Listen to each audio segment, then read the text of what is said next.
Hello, today is June 17th, 2010.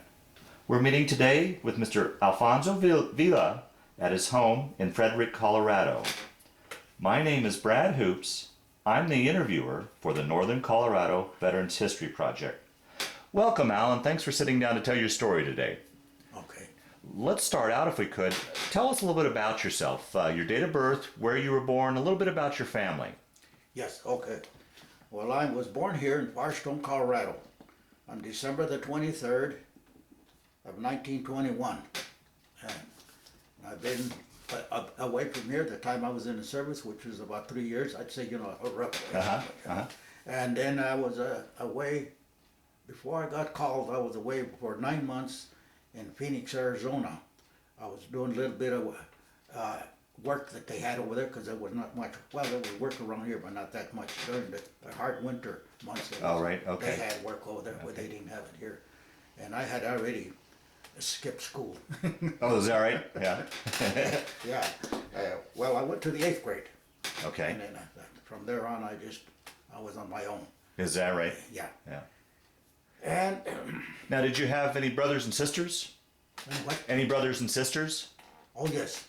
I had three brothers. I'm the third one. I mean, I'm the oldest. Okay. And then there was my brother Joe, which he passed away. He was an old coal miner here around these areas. And then my other brother Vincent, he just went to school and done whatever kind of work there was to do, Yeah. But he never worked in the mines. But my father and my brother Joe, they were full-fledged coal miners. Is that right? Yeah. Oh, in wow. this area, yeah. That's a tough job. Yeah. Well, that in them days it was, You're right. the Right. thing was, because we were here back in the 30s during the Depression. Yeah, that's one question I always like to tough, ask. yeah. What was that, how did that affect your family? What was that like going through the Depression? Well, we never suffered until where we lived. My father had a pig, and he had some goats, and he had chickens, and so we survived with that. And then we'd go out and do work here and there, out in the fields with the farmers, and we survived with that. We didn't have to, although they did have a little bit of they call it salted pork. They give you one of them, and some commodities that that you could everybody, and we survived on that. But then we didn't depend on that. Yeah. We always. My dad was a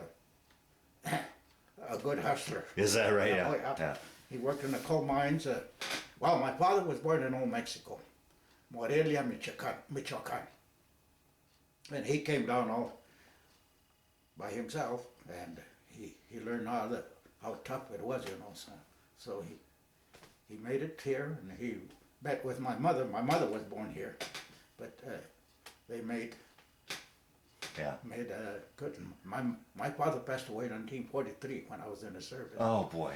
And my mother had passed away in 1937. She was a young woman when she passed away. Yeah. Wow. And then from there on, my sisters were orphaned, but then not that bad. There was a lady, they took care of them for a couple of years or so, and then after that, they survived on their own. My older sister, Corinne, and they worked for different people, and housework and stuff like that. And they're okay. Yeah. They're doing okay. I'll be darned. So as brothers, I'm the only one left. Is that, yeah? Yeah. So you went to school through the 8th grade, and then just went off and worked, and 8th grade here in high school here in Frederick. okay. Yeah. And then how soon then were you were drafted, or did you enlist in the service, or how did you get into the service? No, I was drafted. Okay. When I got those greeting papers, my father sent them over there to Phoenix, where I was at. Oh, so you were down in Phoenix when you got the... I was in Phoenix at the time that the greeting papers came. Okay. But then I came down right away. Another friend of mine that had a car, he brought me down, and from there on, I didn't stay too long there. I went from Frederick, a friend of mine gave me a ride to Fort Lupton. From Fort Lupton, they took me to Denver, to Curtis Street. That's where they had down a basement. That's where they had the where the enlistment office. Yeah. And then from there, we kept us. I don't know how many days. 2 or 3 days right there there was a guy by the name of Monk Pergaley. That was Monk was just a nickname. Yeah. And he didn't pass, so they sent him back here, and they sent me from there on from Denver. They sent me to Fort Logan. From Fort Logan, at that time Fort Logan was set down there on as a street runs east and west. There was a little place there, and then from Fort Logan I went to Camp Carson. Now, which branch of the service were you drafted into? Well, it was Army. Army? Army. But I was in a Corps of Engineers with the Army during the time that I served with 237th Combat Engineers till I was wounded. After I was wounded, I come out of the hospital. They transferred me to a 554th Heavy Pontoon Bridging outfit with steel engineers. They were heavy duty, or in other words, more valuable stuff than, Mm-hmm. and so that kind of. But I went in, stayed in there till the end of the war. Okay, all From right. the beginning to the, well, not the beginning, because the beginning started way back in the 30s. Yeah. From 1943 to 1945, I spent that over there. So you went into the service in 43, correct? Yes. Okay. So take your story then from Fort Logan. Where did you go from Fort Logan then? From Fort Logan, I went to Camp Carson. Oh, that's right. Okay. I stayed there for a while, and then from Camp Carson, I got sent to Camp Robinson, Arkansas. That was another basic training place. But you know, you got used to up there where it was hot weather and swamps and all that. And then from I don't recall how long I stayed there in Camp Robinson, Arkansas. Yeah. But then I went to Camp Polk. That was in Louisiana. I called it Louisiana on account of the chiggers. Oh, right. Yeah. You wear your shirt tight here, that's where they get in. Your leggings, you couldn't scratch there. And then they later on, well, they'd give you some stuff to put on there, but that still get them chiggers. They found a way to get into that stuff. Oh, boy. And you didn't have no time to scratch. You just had to suffer with that. Oh, boy. How was that that transition going from civilian life into military life? Was it much of a transition for you to go get into the military life at all? How was that? How was the transition, the change from civilian life to military life? Was that much of a... Well, it was kind of like a dream, you know. That you went in there in a big hurry. You didn't know what, they wouldn't tell you. You didn't know where you was going. Yeah. Let me tell you the reason why that. When I got loaded, from Camp, we come to from Camp Polk. I don't remember what days it was. Right, sure. But I came from there to Camp, over here to Camp Carson. Camp Carson, they loaded us in a train. And we went all the way to Norfolk, Virginia. That's where the embarkation place was. We went through all them states, and them hot states there, it was so hot, I'd see people laying out in the grass and almost naked. And I said, are they nuts, or is it a nudist place, or what? It was a hot day, that's the way they slept, you know. And then when we got to Camp Norfolk, Virginia, we stayed there. I don't recall how long we stayed there. Well, we got in those Liberty ships, they called them. They had different names on them. Yeah. Rat to this and that. Right. Then from there, we left. I don't recall what day we left there. We left from there to, it was North Africa, but at the time we didn't know how long my calculation, it took 22 days. Well, let's talk about that trip. I mean, here's a boy from landlocked Colorado going out to sea. Did you get your sea legs, or did you get seasick, or how was that trip for you? Well, at the beginning, everybody got a little seasick, but one of the sailors, he told me up there, and he says, eat some oatmeal without any, just a plain oatmeal and black coffee. And I done that. And then I used to sneak up there and stay under there where they carry those PT boats. Uh-huh. But they put me under a canvas, and I'd sit up there because the guy upstairs was always speaking, and he would. You couldn't get him to. I don't want to say. Yeah. You couldn't get him to go exchange, you know. Yeah. So he was a sick man. Oh boy. Well, I even give you his name. Hood. What's his last name? But he wouldn't. He was a stubborn guy. He wouldn't. He stayed up there. But everybody wanted to get. Didn't want to. You're sure? 3 or 4 bucks, I think. Right. Levels, I think, on those ships, you know. And there were iron, just a piece of like Canvas. a cot, but it was an iron, you know, fold them up and fold. And the little mattress you had was probably that thick. I know it wasn't that, but you know, Yeah. your bones are good come after anyway. Yeah. That, when you're young, you know, Yeah, yeah. you could handle all that. That was to happen now. So you slept, you went up and slept on the deck then? Yeah, Yeah. yeah. But now I'm telling you something that I shouldn't have done because it was against the rules to go, you know, Yeah. against the rules to do that. But then that's what I done. And I survived, and the guys, Navy guys would give me some of their food, and I give them the rations, because you know they get good food compared to what we got. Uh-huh. So you know, in the Navy, you're in a home away from home. Right, exactly. Yeah, yeah. Did you serve in the service? No, That's all right. Yeah. Doesn't matter. Anyway, that's the way I figured. Well, now, what did you do? I mean, 21 days at sea. What did you do to pass the time? Well, we were out there floating a lot of times. You know, we didn't know that much. Like, well, I'm saying for myself. Yeah. No, and I don't think the other guys did either. So Yeah. you were just out there. The reason for that was they had those one-man suicide boats that Germany had. To you know, and then you got if you them motors wouldn't make that noise, then they wouldn't know where you was at. You know, you shut the motors off, and then you just float out there. They throw the anchor down like that, and then but you could hear them sometimes, you know, because they had a little one man, and some got knocked outside the way, and some didn't. In our convoy, I don't know how many got, but then later on I met a guy here in the barber shop, and he was in that convoy, but. They knocked him out, but this one guy survived, and he was going around, and you know, like say, showing the paper, and I used to give him $10 every time I'd see him. You know, that was only when I'd go to the barber shop. Yeah, yeah, yeah. Yeah. Did a donation because I knew how bad that was. So you went over to Africa in a big convoy of ships then? That's right. That must have been a sight to see all those ships. As far as I remember, it was 300 and some ships. Is that right? That was probably more, you know. Yeah, Ahead it was different convoys, but you know, you'd go so far and then so far as another convoy. They had plenty of people then to do it, you know. I'll be darned. And actually, then another story that I read. This was after I got out of the service. This one guy was in with those in the Navy, in the German Army, with that. And he was one of them guys. I don't remember his name too good. I had a book, I don't know, it got lost on me about that. And his sister lived in New Jersey. And so, funny things like that. Yeah. Well, now, how did you end up in the Combat Engineers? How did you get chosen for that? When I was with the 237th Combat Engineers all the time, from North Africa, we went to England.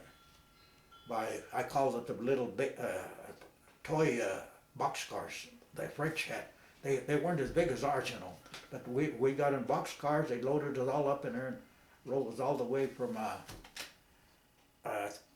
it was either Oran or Casablanca, because Oran and Flores, that was North Africa. Yeah. And then Casablanca was North Africa too.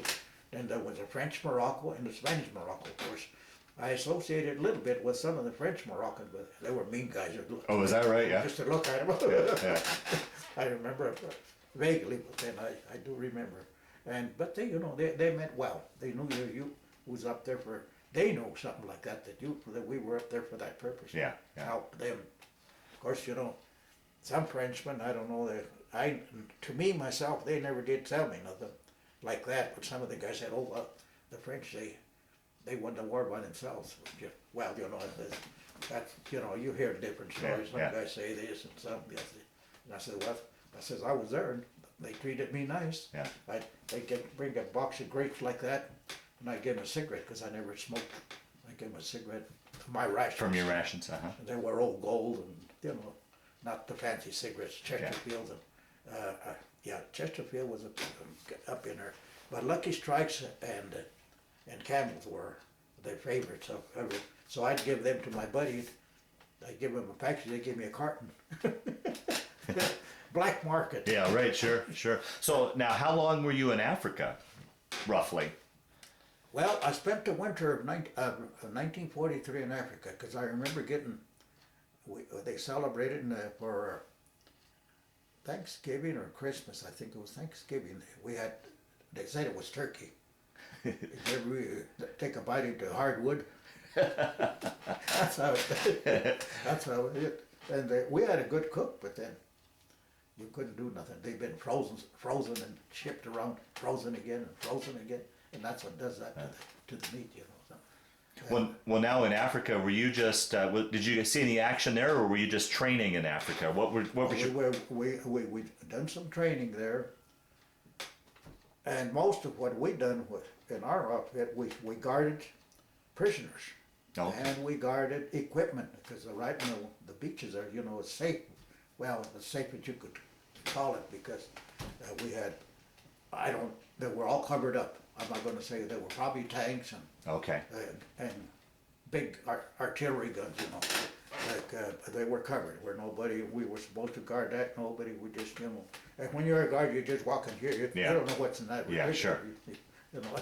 So, and we weren't supposed to, and we weren't supposed to ask questions of them. But I had some good sergeants for the guard. When you have our turn was to guard. The only thing I didn't care for was you go 4 hours here, and then that graveyard shift, that was a tough one. You go to sleep. Yeah, right. But then one time we about got we were chatting, and we should have went one guy here and one guy there.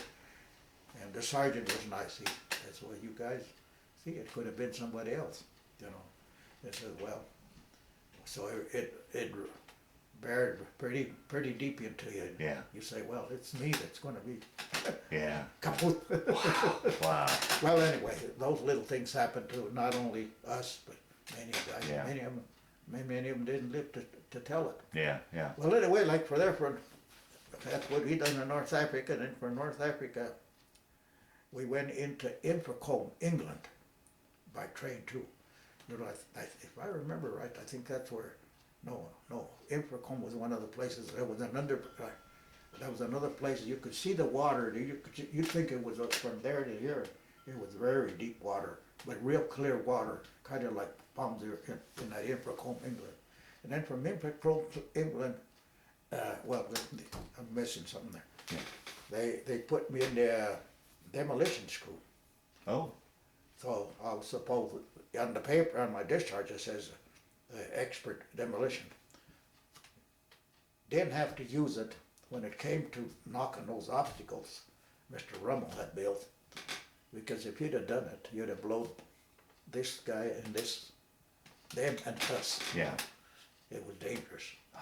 So all the stuff we had taken there to destroy them, Mother Nature done the biggest job. And every time there was a wave come, that garbage would come and get tangled up into that. So it builds up, and then some of them points were like that, you know, some were like that. When we got there, Mother Nature had done the trick, you know. And some of those barges, those were the ones that you crash in here, and that's it. You stay right there. Yeah. It leak and then you drown. But which I didn't see too much of that. Yeah. So now you're in England training and what have you. Did you ever get a chance to get Liberty a pass to go into London, or did you to see any of that at all? It was way after the war was over. Oh, okay. So, but during your time in England, no. You were just stuck in the base. We were training there. Well, anyway, from Invercombe we went to Wales. That's where Charles's wife. Well, that's where she was born. That's what I gathered later on. At the time, we didn't know. We were just from one place to another. Different place in England, and we stayed in a place by the name of Worcestershire or something like that. And Westminster, I remember that pretty good. And London, I got two different passes to go for 2-3 days, I think it was. I don't remember too long. I wanted to go to Spain. I put in for a pass. Every time it come up, well, you can't, you know, this was coming up. Yeah. So I never got to go. Yeah. And it was just like this right here, France, and then Spain right here. Right. But you couldn't do it. You had to have a pass to go. Yeah. And it was kind of tough during that time that it was, you know, the war was almost over with, but then when we went by there, some of them places, St. Lo was a different place like that. And let me kind of mix it up a little bit. Where I was wounded was in Carantan. You know Europe pretty. Well, let's back up and go in order of the invasion. So from when you were in England, did they tell you what what was coming up about D-Day? How did you? No, they never told you what you was, where they were gonna put you in the hot pot. No, none of that. You know, a lot of guys would panic, you know. Yeah, yeah. That's what happened with this one guy when we were going to North Africa. This one guy, he was a Greek kid, and he knew, or somehow or other, his father had been in a war and had told him all them stories, and he bared that in his mind. So that was not really nice. It's better to go like the mouse. He runs away from the cat, don't know where he's going. Yeah. That's the way I look at it. Okay. That's my version about it. Okay. And Well, let's go in order then. So you're in England, and then you're told to load. I'm assuming loading onto ships the night before the invasion. What did you load on to go over across the channel? Let me tell you more clearly. Okay. Like I say, from North Africa, went to those places I mentioned. Yeah. Invercombe, England. Yeah. And then Wales, England. And Yeah. from Wales, we went in further into England, like different places like Worcester, different places. And they took us out in fields, you know, where Yeah. we dig a hole and dig a big trench in case that there was a Air raid. they called it a buzz bomb. Oh, okay. At that time. And you know, you could hear it, but then it would say, woo, it looked like it was coming down, and it would go somewhere else. It was crazy. And then a lot of them were duds. One of them fell about from here to that house next to our place. Is that right? Yeah, it was a dud. They had a note made by the French or the Belgian, you know, at that time they called those people free French or something. Okay, uh-huh, yeah. I don't, some of those names I don't Yeah. make out too good, you know. I didn't hear much about it. But they did do that. They were, you know, they were working in those factories making the, you know, the dirty stuff. Yeah. You know, they would do that, so, you know, to help out. Right, Which right. They did. Right, right, right. They did. Of course, if they'd get caught, well, that was the end of them for them. So how did you deal with the fact that these bombs were coming all the time? How did you, in your Well, mind, how did you? In the tents we were at, with, hey, you know, what one guy would holler for this and that. Where's Al? Al was down there in one corner already. I didn't wait to get dressed up. I just get a bundle of my coat and jump down there.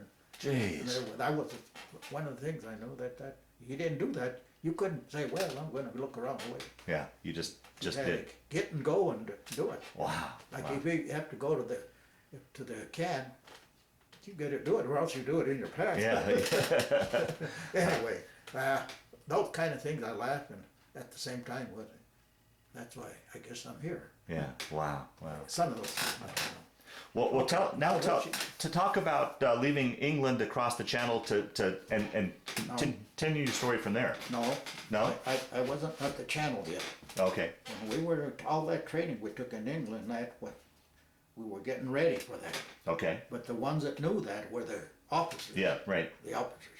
Us common soldiers were private, which my rank was private first class. I'm a technician fifth grade, but I'll bring that in Okay, into the story later Okay. on. And we, well, like I say, we took that all different kinds of training and all that, but mostly of that was for demolitions, underwater demolitions. Oh. Which, thanks to God, we didn't have to use Right, it. yeah. Because when we got there, everything, just like that can, let's say that's an obstacle, your camera there. Yeah. Well, if it was, when they put it there, it was dangerous, because, you know, for anything, and a lot of them had booby traps. You'd get next to it and touch something, Wow. well, they got, you know, they were pretty well fortified. Then as you went in, they were shooting, they know where you was coming, but we didn't know where they were at, you know, those kind of things that you run into. That's why I say a lot of guys, one guy was standing here to you, you look around, he wasn't turning on. You know. Jeez. Them bullets didn't say, here I am. Well, that's the way I face it, you know, that's the way it happened, because, but then, like I say, okay, from the basic training we took in England, all of that come out at the same time. When the time came, which was actually June the 5th, and we was out there from, I don't know, real early in the morning, but the ocean was mad. So I would say it was about 5 o'clock in the morning when we had to get out there and get out there. By 11 o'clock we were out there in the beach already. And you just had to get out and go, you know. So hit them by surprise, which some of us made it and some of us didn't. So you crossed the channel, and were you in the? Which beach did you land on? Well, that I can, it was either Utah or Omaha, I forget. Okay. Because in them days, you Yeah. didn't even know what. Yeah, right, That name, you know. Yeah, you just did. And that's the way I faced it. Yeah. Then we had the English had their Right. their place where to land, and the Canadians, and down the line, you know. But things got mixed up with the weather, you know. Oh, sure, yeah. You could have, you know. Yeah. You could have. But we landed, and the guys that suffered the most was those big walls that almost stood straight up and down.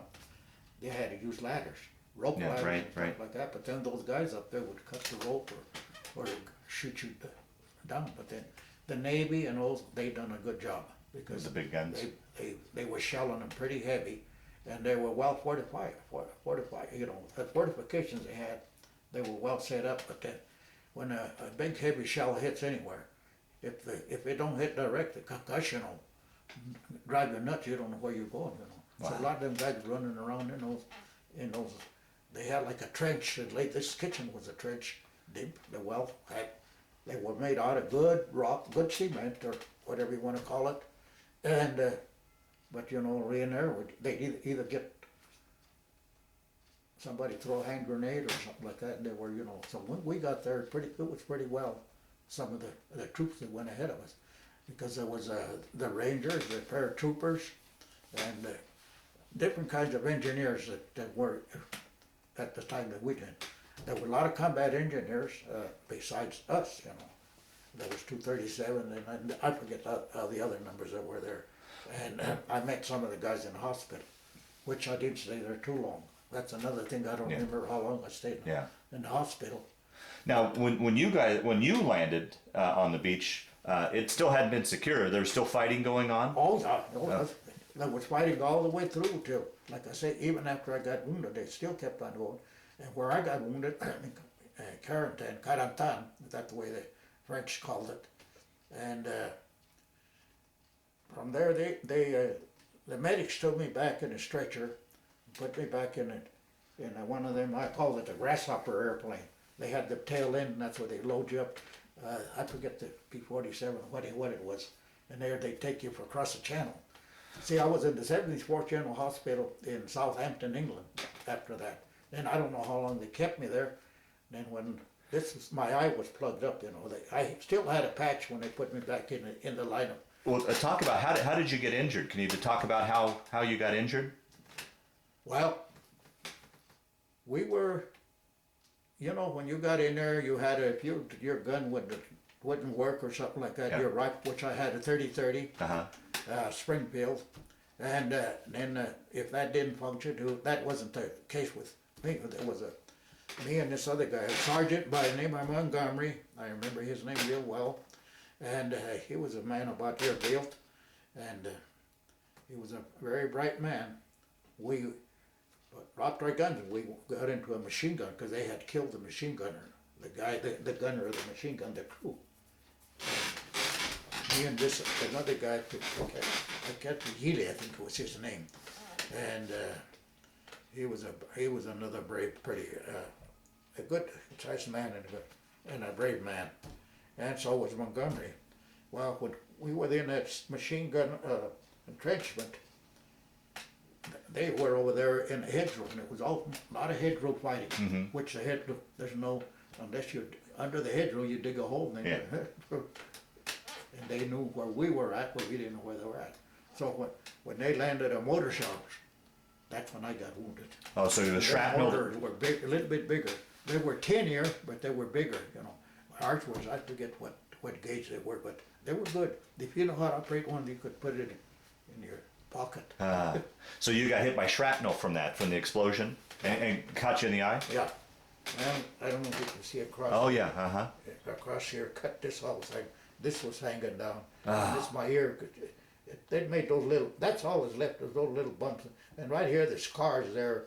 I can feel it there. Now this here, there's something broken in my inside of the drum. They gave me the name a long time ago, but some little bone in there that's what we hear, you know. But then both of my ears are not that good.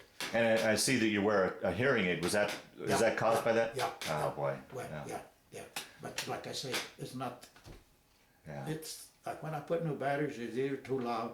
When I go to a meeting, why, okay, I can hear the person like you and me, I can hear you, but they're over there, everybody chatting. Forget it.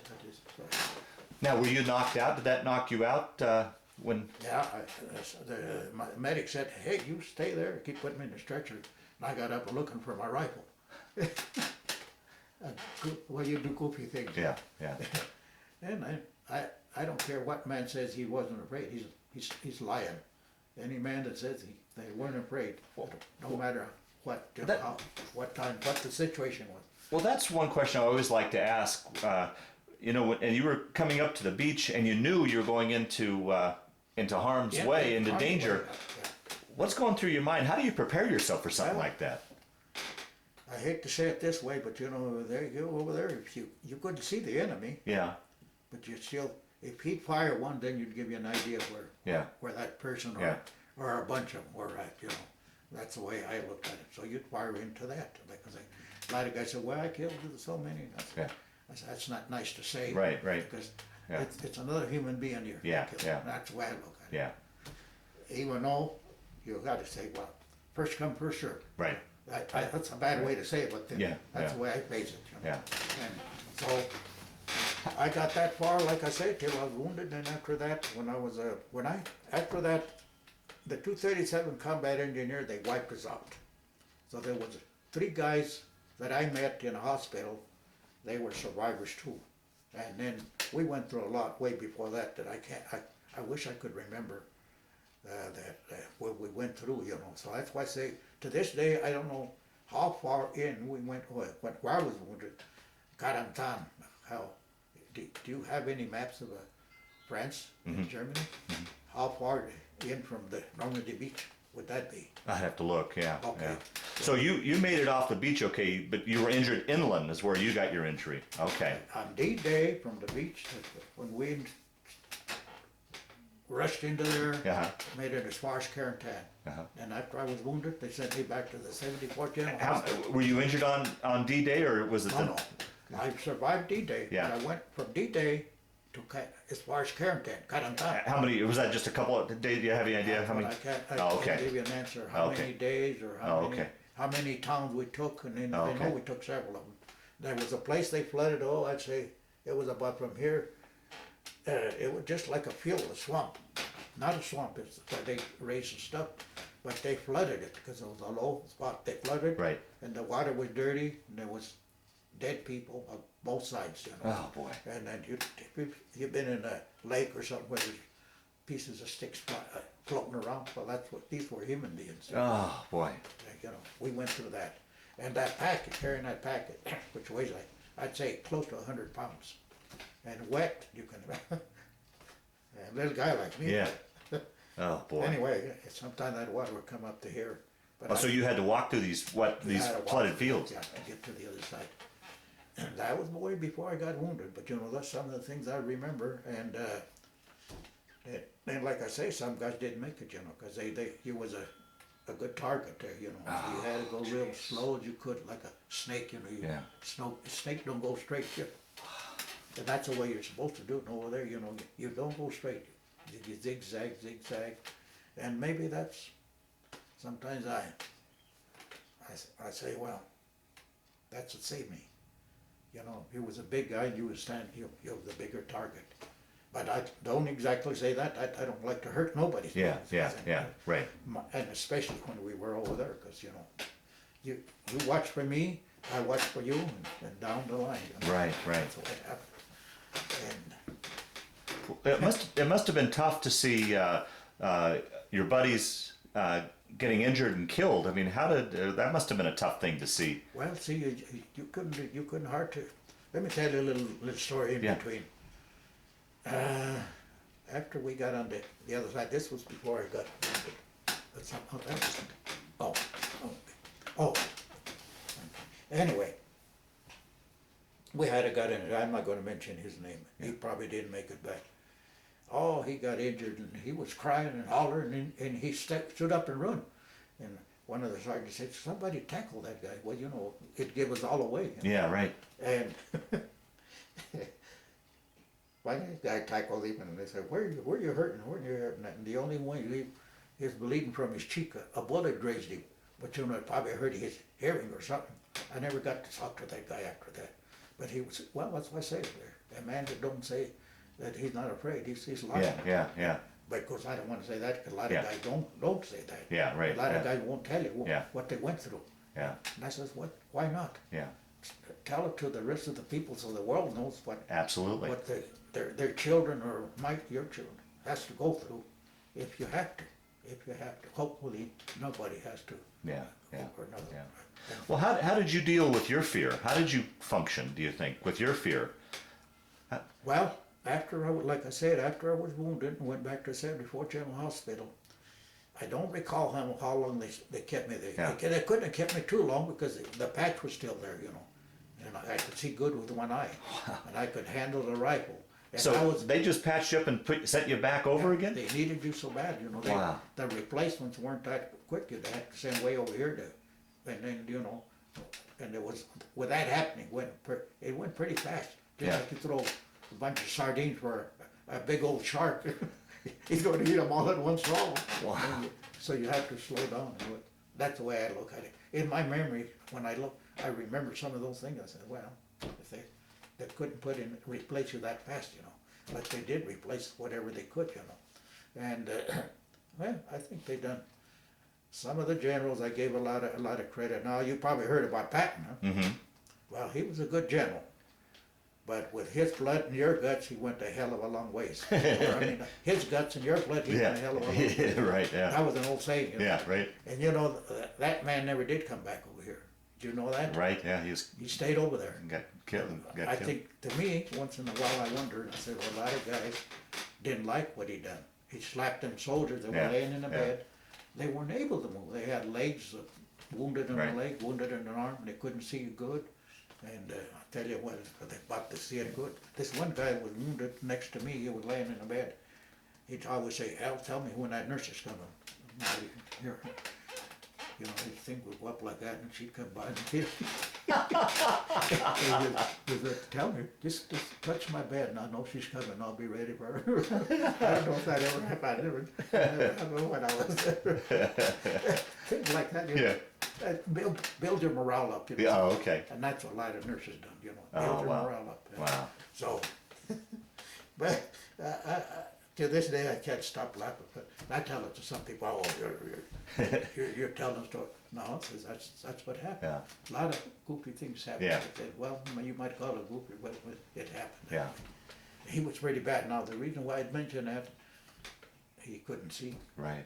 See, when you get that close to that concussion, that shock, that sand alone can make you blind because it peppers you so bad you look like letters on a paper. Wow. And I think it hit his eyes directly because he'd always boomed like that, but he would never tell me, Al, I'm hurting this way or nothing like that. Because he was my bed buddy right when I was in hospital. Mm-hmm. Or well, that is when there was a bunch of us there. Wow. And that's when Omar Bradley and his staff went. This was after the D-Day happened, you know. Then he went up, I don't know how many days after, and thanked us all, shook hands with us. And So you met Omar Bradley? Omar Bradley. Is and his that staff, yeah, that's why I'm telling you that so when you can put it on. Not everybody got those kind of a greeting, you know, Right. from a general, you know. Right.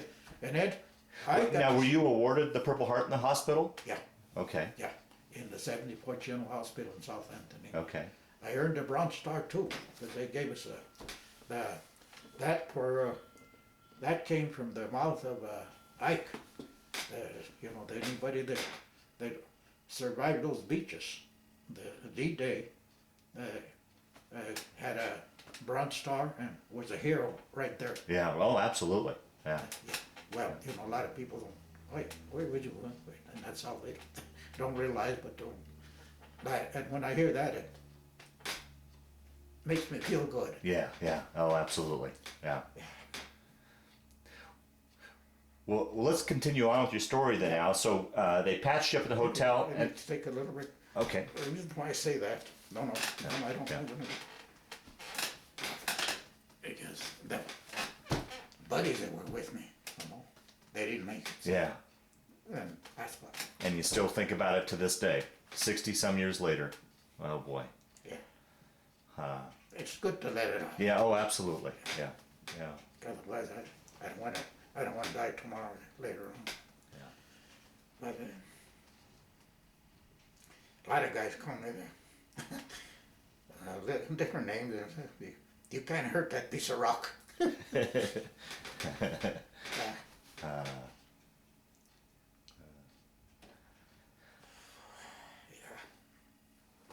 Yeah, that's what. Sometimes I don't like to remember some of those parts because, and when I'm alone, it's a different story.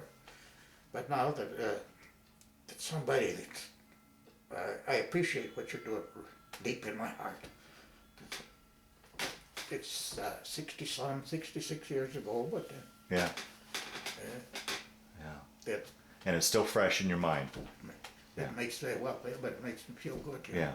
That makes me feel good that the Battle of the Bulge and D-Day to me was the one that saved the world. Oh, absolutely. Major battles Yes. that saved the world. Yes.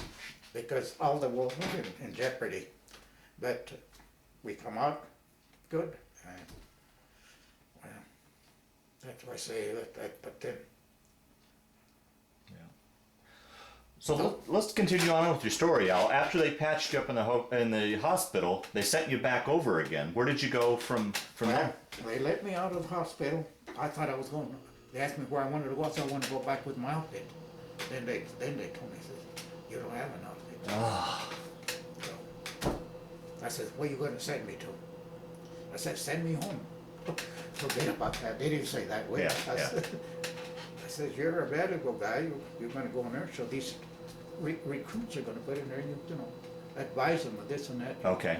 That was one of the reasons. And then they evaluate and see what you already know what you want to go back in there and get thrown into fire again. And they didn't exactly say it that way, but you figure out that that's Yeah. Anyway, when they put me back out there, they put me with a 554th bridging outfit, which is a heavy pontoon bridge outfit. And we had auto cars, and moved big bridges. We built pontoon bridges. Okay. Okay. Well, that wasn't too easy either, because we built two bridges, but I can't remember the name of the little. You couldn't build it on any river.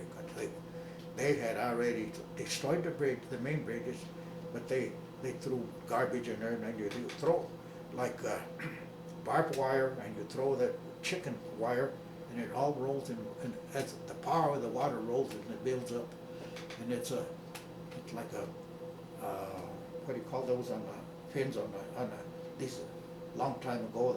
That's the way the ships like in Louisiana they Oh, the wagon wheel or the rudder, yeah. Well, they keep turning, and the more water comes, the more power they have. And you'd come to your bridge where they wipe you completely out. Some of the guys would be on that side, some on this side. And that didn't happen too much because we had guys up in front, up further up. They took care of that, dynamite it or something, where they let us know, and then we'd pull the bridge back. Okay. So, but we had to safe. We built safe. In other words, small tanks went over it, and troops. How many? I was already on that other side. Yeah, right. Keep on. You kept on going. You never come back. You kept on going. Went to a lot of places. One of the places that, like Aachen, Germany was here, and Halstead, if I remember the name, it was a Holland.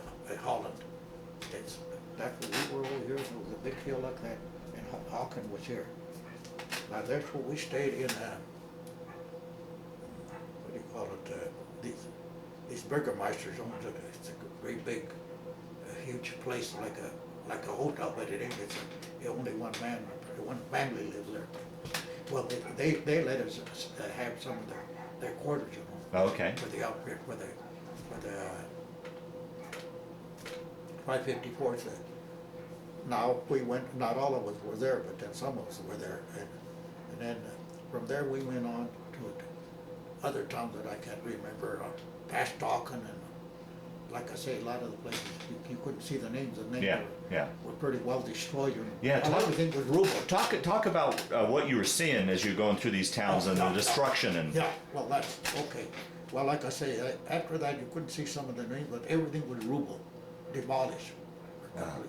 Some of them farms were there, even the churches were because that was a good, where they used to hide. You wouldn't think, but they did.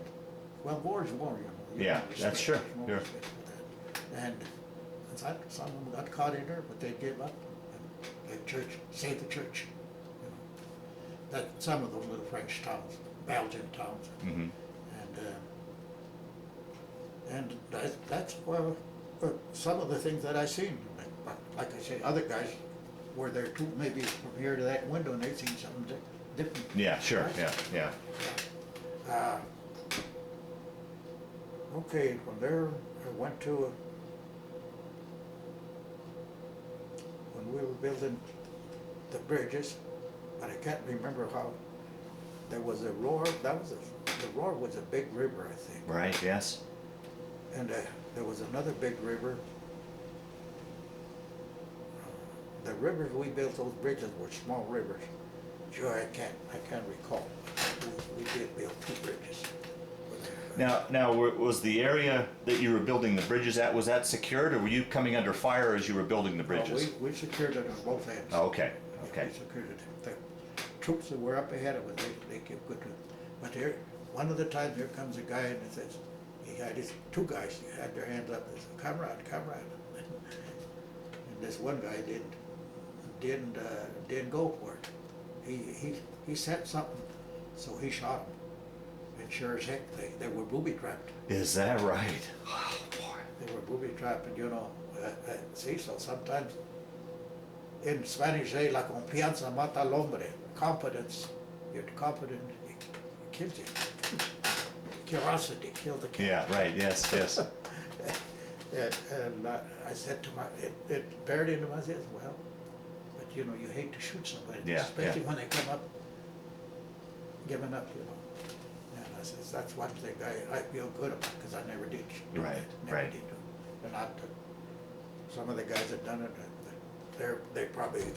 they're not around either. Right. But there was funny things like that happen. Yeah. You know, that meant that how frightened you was to see that, and it just came to your mind and Yeah. pull yeah. the trigger. Yeah. There was a lot of happy trigger guys too. You know?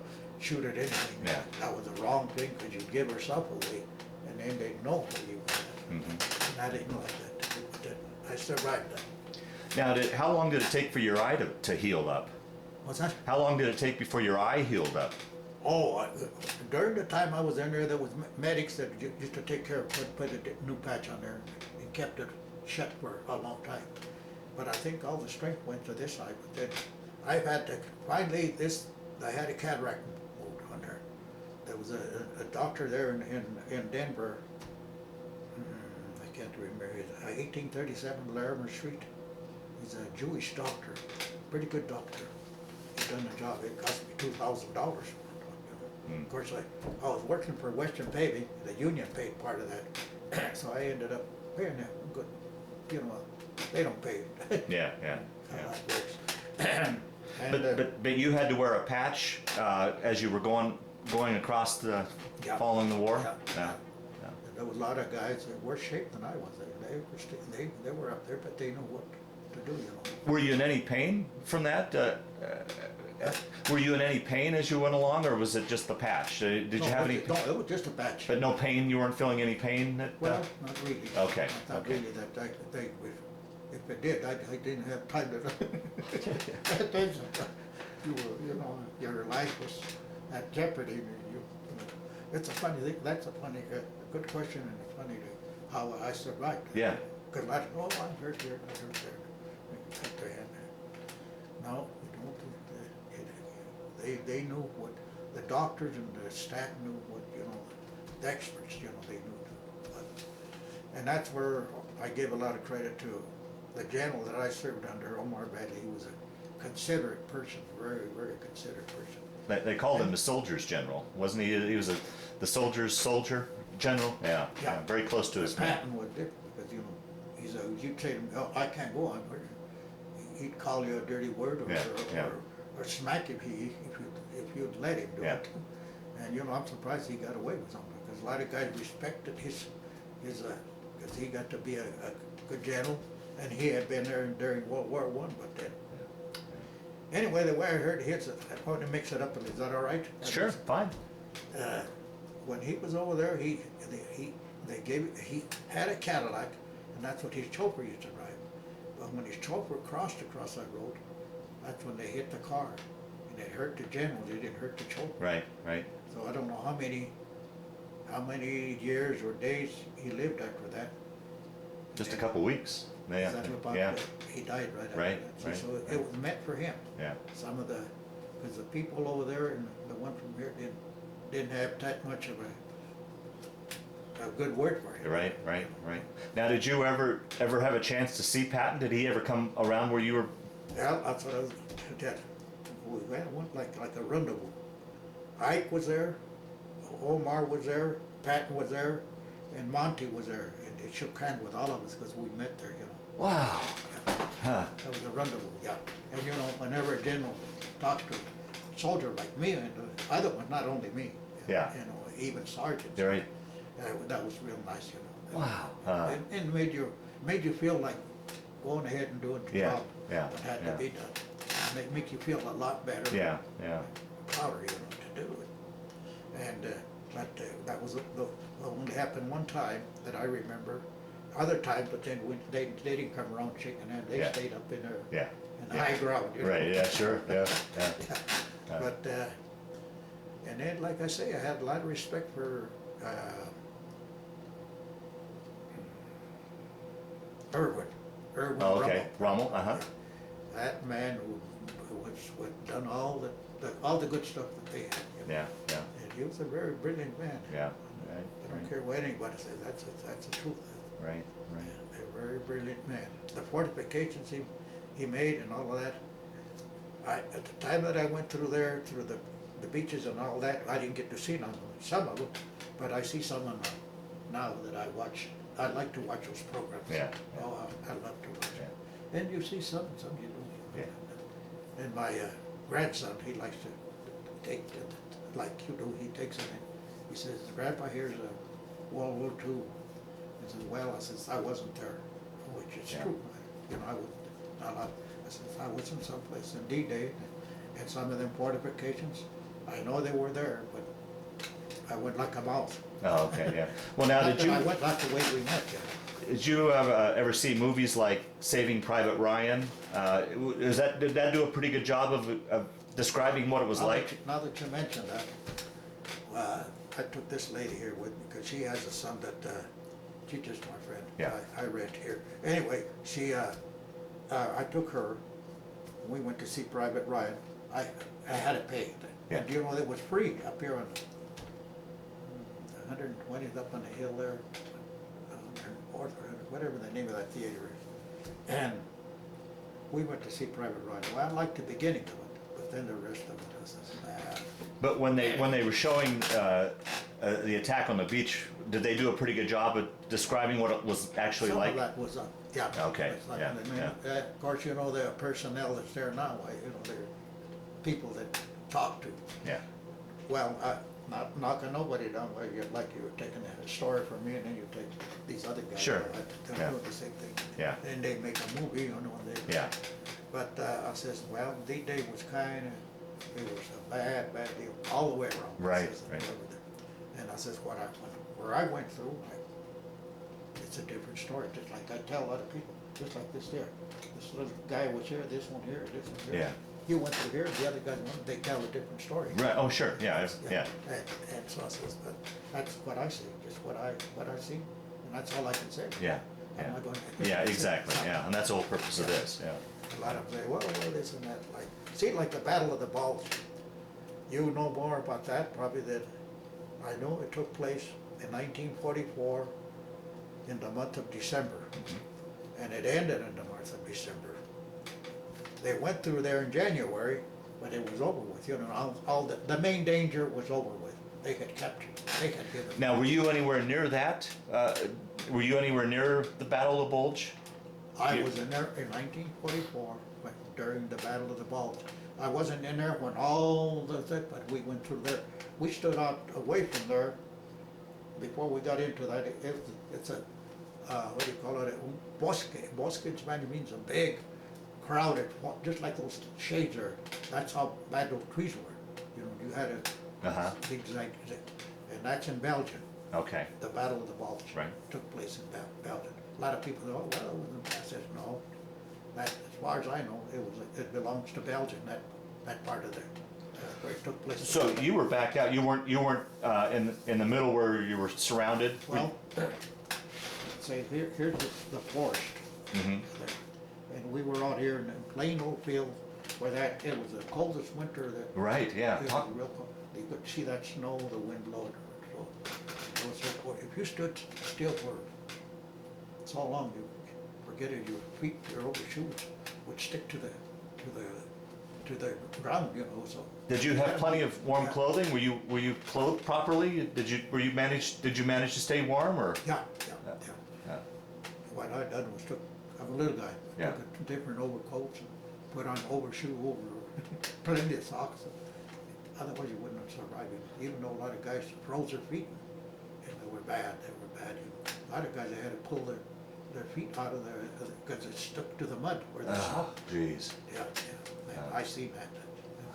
They were already gone, you know. They were taken to a hospital where, I don't know, which I presume it was a 74th General.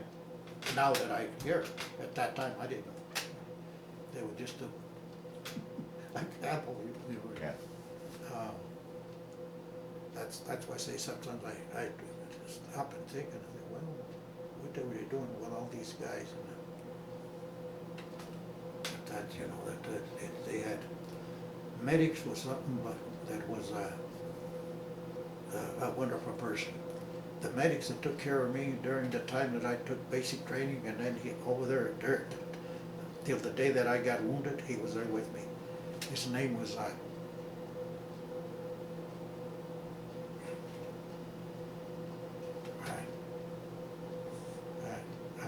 That's fine. Yeah, that's fine.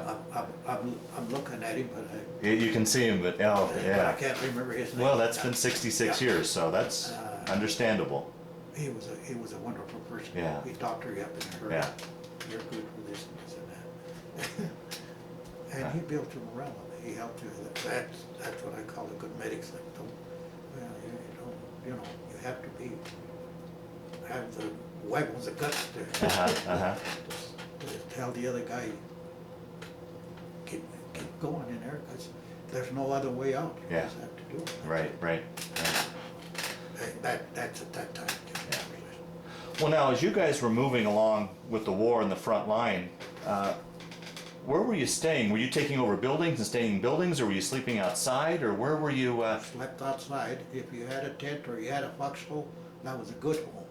You know, Oh, geez. lots of foxholes that were already made, but then a lot of them were, especially this time of the year, you could stand Yeah. Okay. Yeah. So you did your own. Of course, like I say, from 1943 to 45, I went all through the war. There was, we got to stay in some of those mansions, but that was after everything, because Yeah. VE Day, VJ Yeah. Day, then we got to stay there. But when you were staying in these foxholes, how did you? I mean, you were physically, it must have wore you out.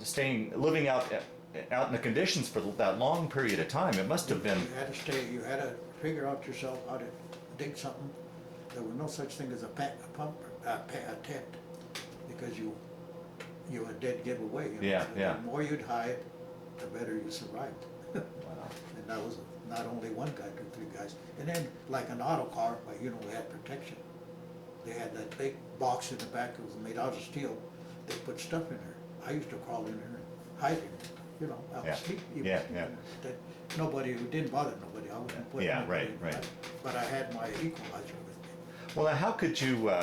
You probably weren't getting enough sleep. How could you sleep in those conditions? You probably were tired all the time, I would think. Well, yeah, you were, but you know, there was a time that, you know, your buddy would guard, and then you'd sleep.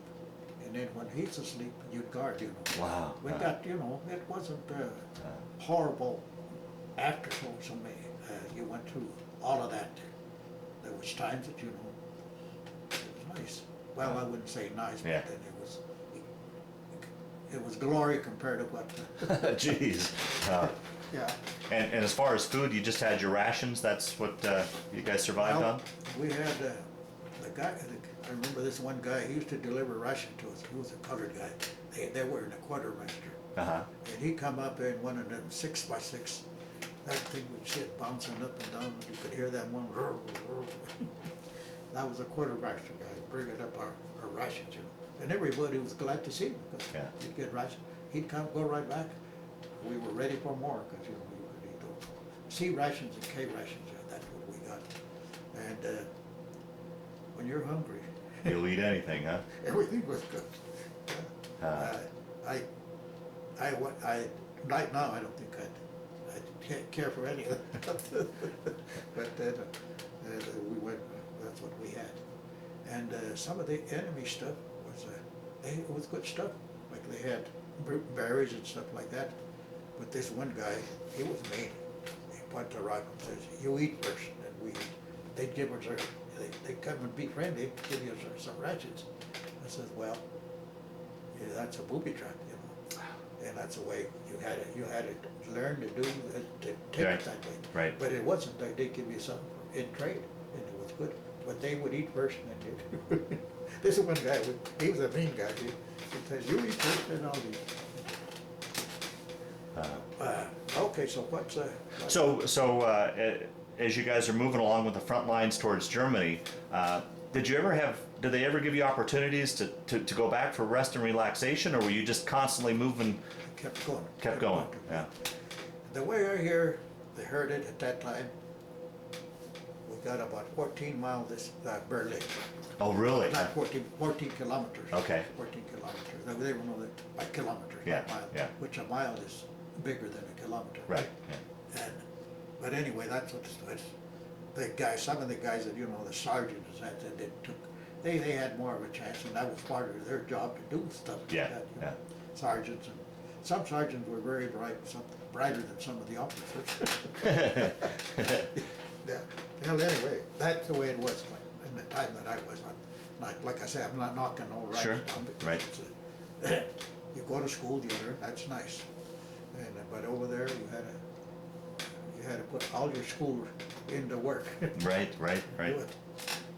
So anyway, So you got to within 14 kilometers of Berlin, yeah, and that's where the war ended when. Yeah. It was about 14 kilometers. And everybody said, "Well, we want to see Berlin." Well, you're looking at it right there with a ruble, was demolished. Wow. There was places there to say like this, big as this house. They knock it down to make sure, because the guys would hide it. Yeah. And life is very valuable. You'd hide yourself like a mouse, Yeah. Of course, if you didn't hear any noise, there was nobody there. And if they were there, however they survived, because sometimes after that you'd be marching and here comes some ladies all full of dust and walking, but you weren't supposed to bother the civilian people, But then it was dangerous because some of them people were but then they knew that everything was over with. Right. But, Now the Russians were coming from the other direction. Did you ever meet up with the Russians at all? Did you? well, some guys did. You me, didn't? myself, Okay. I never did. Okay. Yeah. But they made up. Yeah, that's another thing. Yeah, they went through a lot of. They had it first, and then Yeah. they pushed them Yeah. back, but then it wasn't very far out. A lot of them would have never made it. There would be no France. There would be no Belgium. Right. Absolutely. Yeah. Well, now, do you remember where you were when you had heard they announced the war was over? We were in. Well, see, after we started with these auto cars hauling those bridge outfit, we had loaded there in they call it the boneyard.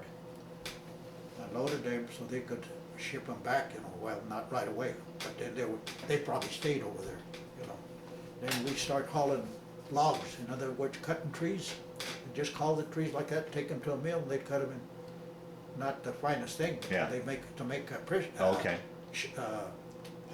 well, I would call it homes where there were, or huts or whatever, for the prisoners. Oh, okay. Yeah, so that's what we done after. Okay, so when the war ended, then you took over building prisons and barring. That's what they called, it's in my discharge, I think it's called, The occupation force? yeah, Yeah. Army of Occupation, yeah. Okay. I served into that. Okay. Till that time, but then when from Army Occupation, they moved us to Marseille, France. Oh, there was all, there was the colored soldiers over here, and us over here, and then different from different branches of the Army, or the Navy and stuff, well, not the Navy, but the Navy was there to haul us away. Mm-hmm. And everybody was waiting for the captain.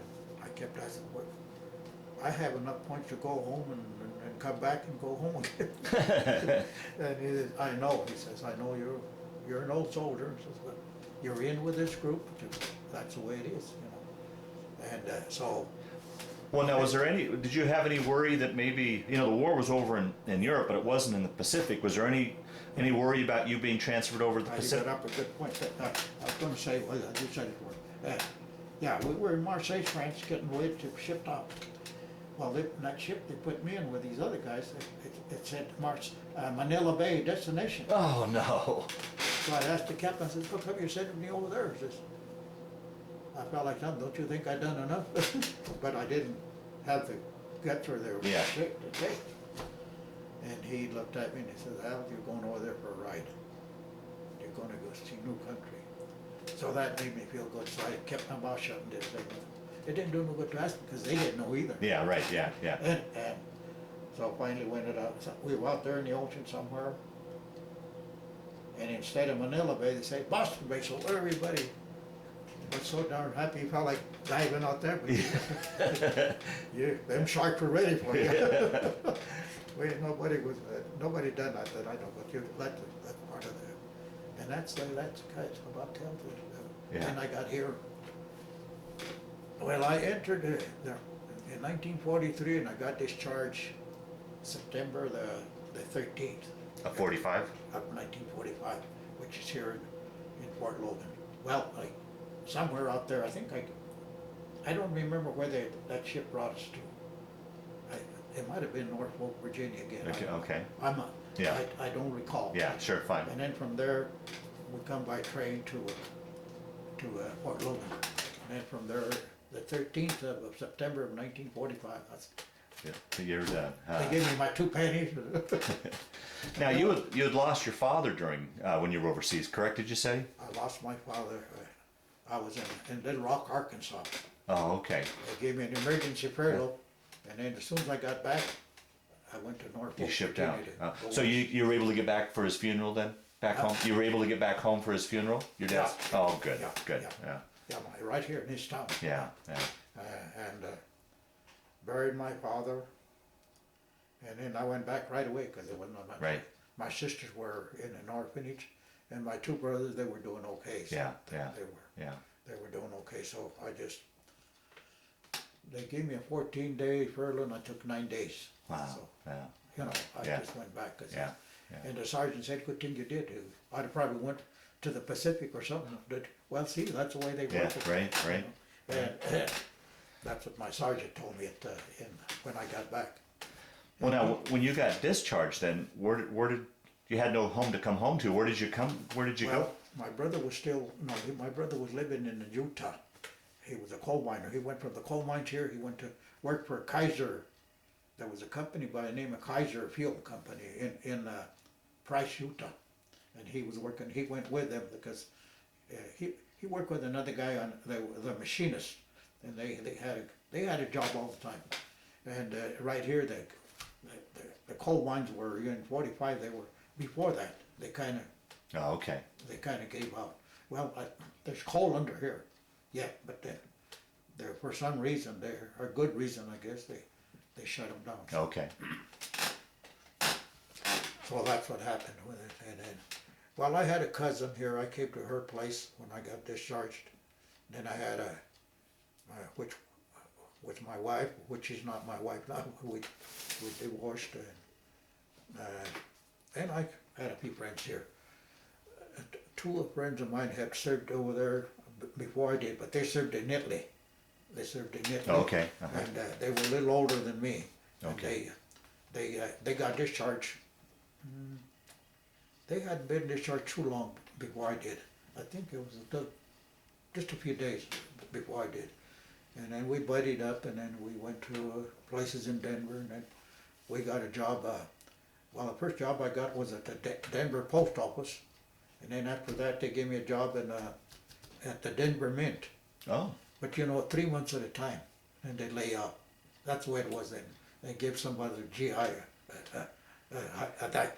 Yeah. The way I looked at it. Yeah. And then after that was it. I can't live on 3 months a job, and then they let me. I went to the packing houses in Denver, cut a hay and pepper.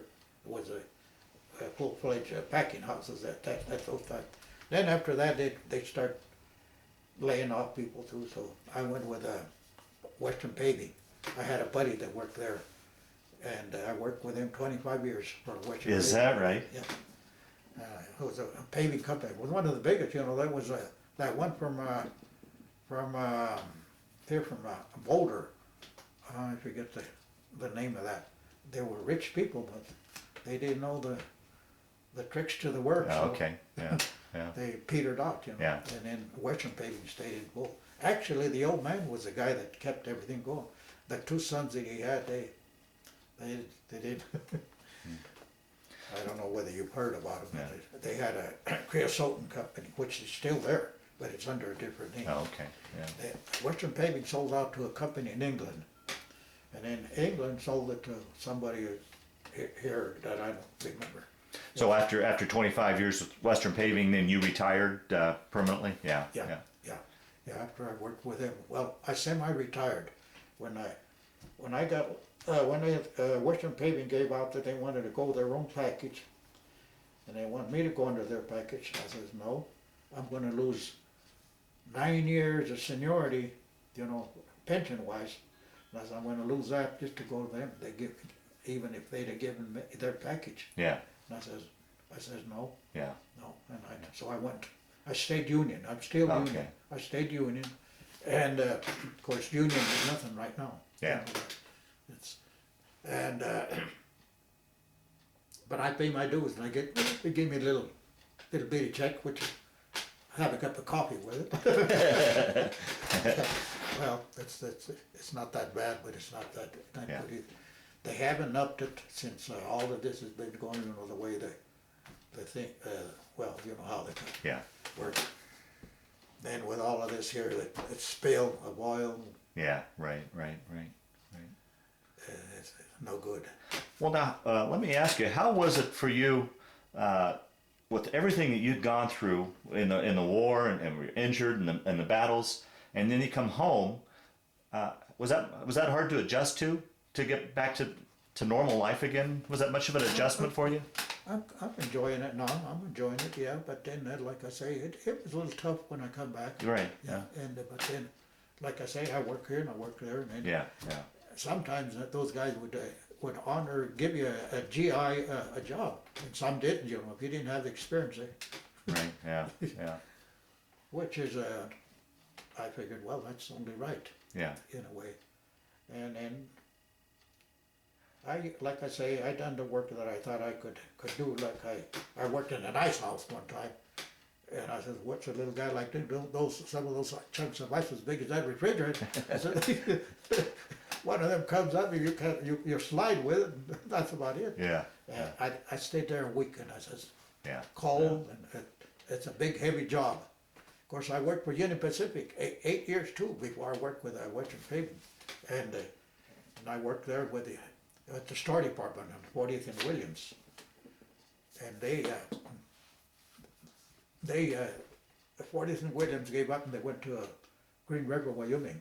They went up in, which Union Pacific's still around. Yeah. One of the biggest railroads. And that to me it's beautiful. I loved it. I like little trains. I buy those little toys. I buy them and put it on. Like that. Now, how about? They didn't really have any sort of therapy or such after the war as they do now when they talk about the post-traumatic syndrome, you know, having nightmares and stuff. Did you ever experience any of the nightmares or wake up in thoughts or did you be able to put that behind you? I get discharged that way, and like I say, sometimes it's yeah, you know, it bothers me, but then, like I say, I'm trying to make the best of it. And I have high blood pressure, which I take my medication for it, and which I haven't done this morning, but I will when I got it right here. And I took another 2 pills, which is the stomach and the bowel movement. I take one of them each twice a day. In the morning when I get up, and then before I go to bed I take those. And then I'm on the borderline of diabetes. Oh boy. Yeah. But then I watch what I eat. Yeah. And, Yeah. Diabetes to me, I think is you have to watch it yourself. You have to watch what you eat. And if a cow says, "Here I am," and if you eat the whole cow, then you're going to kick the bucket. Yeah. You probably heard that story. You kill the animal's going to kill you. So I kind of, you know, just, I used to love meat quite a bit, but not, I kind of stay away from and eat vegetables or whatever. Well, you know, even the food that's being raised is not as good as it's not virgin anymore because our cows are not virgin. Right. And well, we just have to figure out and do the best we can. Right. That's all. Yeah. Now, through the years, did you ever keep in touch with any of the people you served with? Any buddies? Did you keep in touch with them at all? Or have any sort of reunions or any? Yeah, no, I'll tell you one thing. The one person that I seen when I was over in Marseille, France, and this happened not only to me, it happened to a lot of them. They give you a pass and you walk in the wrong area. The MPs were hungry for they catch you and they put you in the brig. So I met this one guy, Ruben Chavez. He's the only guy I met in all my time that I was over there. I met him, but that's where I met him, in Marseille, France. He was in there too. Of course, he was about half cocked. Said, well, at least they got a reason to put you in here. Yeah. The guy just threw me because he says he didn't like my looks or something. Oh no. Well, MPs were bad, you know. They're military police. I call them the mop pushers. MP mop pushers. Anyway, they threw me in there, and that's who I met, Ruben. And then he died here, 6, 7 years ago or something like that. And outside of that, I never seen. I'd love to see some guys. Yeah. There was a guy that, he was from San Diego. His name was Martinez. The last name was Martinez. They called him Gangadine, a nickname. But could never remember his first name. He was a one-man army. Is that right? Oh, he was a good soldier. When he went to see me in the hospital in Southampton, England, he says he raised my pillow and he put something under there real easy. He says, you know, in case, you know, somebody bothered, which it wasn't legal either. Yeah. It was a P-38, a German P-38. Oh, is that right? Yeah. From one of the officers that he captured a whole, well, not only him, but they captured a whole battalion, a tank division. And the guy gave up, that lieutenant gave him the gun, told him it was a new gun. And they wanted to get it over with. Right, sure. They knew they were lost. Right. They were sensible people too, you know. Yeah. And then someone. And that's why I got that gun. It didn't stay with me long, that's why I didn't even want to talk about it. Put it in my duffel bag. To this day, I think the Navy took care of that. You know, is that right? They handled your luggage. Oh, okay. When we got on that ship with the Manila Bay, and the destination was up there, and then they changed it from there to Boston Bay, I never did get my duffel bag. You lost the whole duffel bag? The whole duffel bag. Oh, no. I had some beautiful souvenirs, you know, souvenirs that I wanted, and whoever took it was ashamed or threw it away. They took what they wanted, and so they reissued me just what regular Army stuff when I got here to Fort Logan, which was a suit and some khaki stuff and a few pennies. You come out of there just $1 a day. Well, my overseas pay was a little more, but not that much, you know. It didn't last long, so I had to start working right away. Right. Yeah, I went through a lot of before then finally. Yeah. It's not the merriest, but then Yeah. I thank God for what Uh, for what it's given me. I'm gonna try what I went through during my young days. Why, I'll throw it in there with yeah. Wow. with the other stuff. Yeah. Yeah. Well, talk a little bit about your family. How many children do you have? Grandchildren, great grandchildren? Well, I have. Oh yeah, I have. Grandchildren. I can't tell. Oh, okay. There's a whole bunch of them. 'Cause Yeah. my son has his daughters, which would be my granddaughters, Right. and then my other son. I have two sons that passed away. Oh boy. Patrick, he served in the National Guard, but he's not around no more. His grandchildren are around, and when I see him, I Yeah. help him a little bit, Yeah. you know. Yeah. And outside of that way, my sisters, I don't. Right. They're okay. They're doing okay. Yeah. They're doing all right, and their children are except my oldest sister, but then her children are all grown up. Yeah. Yeah. They're doing all right. And my brother Vincent, he only had one girl, and they're doing good. So, yeah. How many children did you have altogether? Well, I had 7. 7 children? Okay. And a whole bunch of grandchildren and great grandchildren, huh? Yeah. Yeah. But I wouldn't Yeah. know their age and nothing like that. I don't. Right. My Right. daughter keeps track of that. Yeah. I have a daughter-in-law. Did she get in contact with Yes. you? Tomasita. Yes. Yeah. She's my secretary. Okay. Well, that's what I call her, but I don't tell her. Yeah, yeah. She helped me out a lot with her, whatever Right. she can, you know. Right. Right. And because there's some things I don't hear right, and you know. Right. Sure. And so like I say, I still go to the meetings, and and we go here to the senior dinners here in Frederick, which is real nice. We enjoyed it. This lady and me here. Mm-hmm. I read from her, and I've known her since '87. Okay. Yeah. Okay.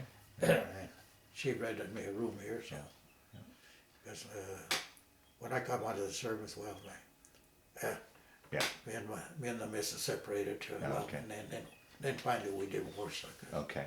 Yeah. Things didn't work out that good. Sure. Sure. Well, Al, we'll start to wind down this interview. Is there anything I didn't ask you that you wanted to talk about so that we make sure we hopefully covered your story as best we can, or not? Maybe we covered everything.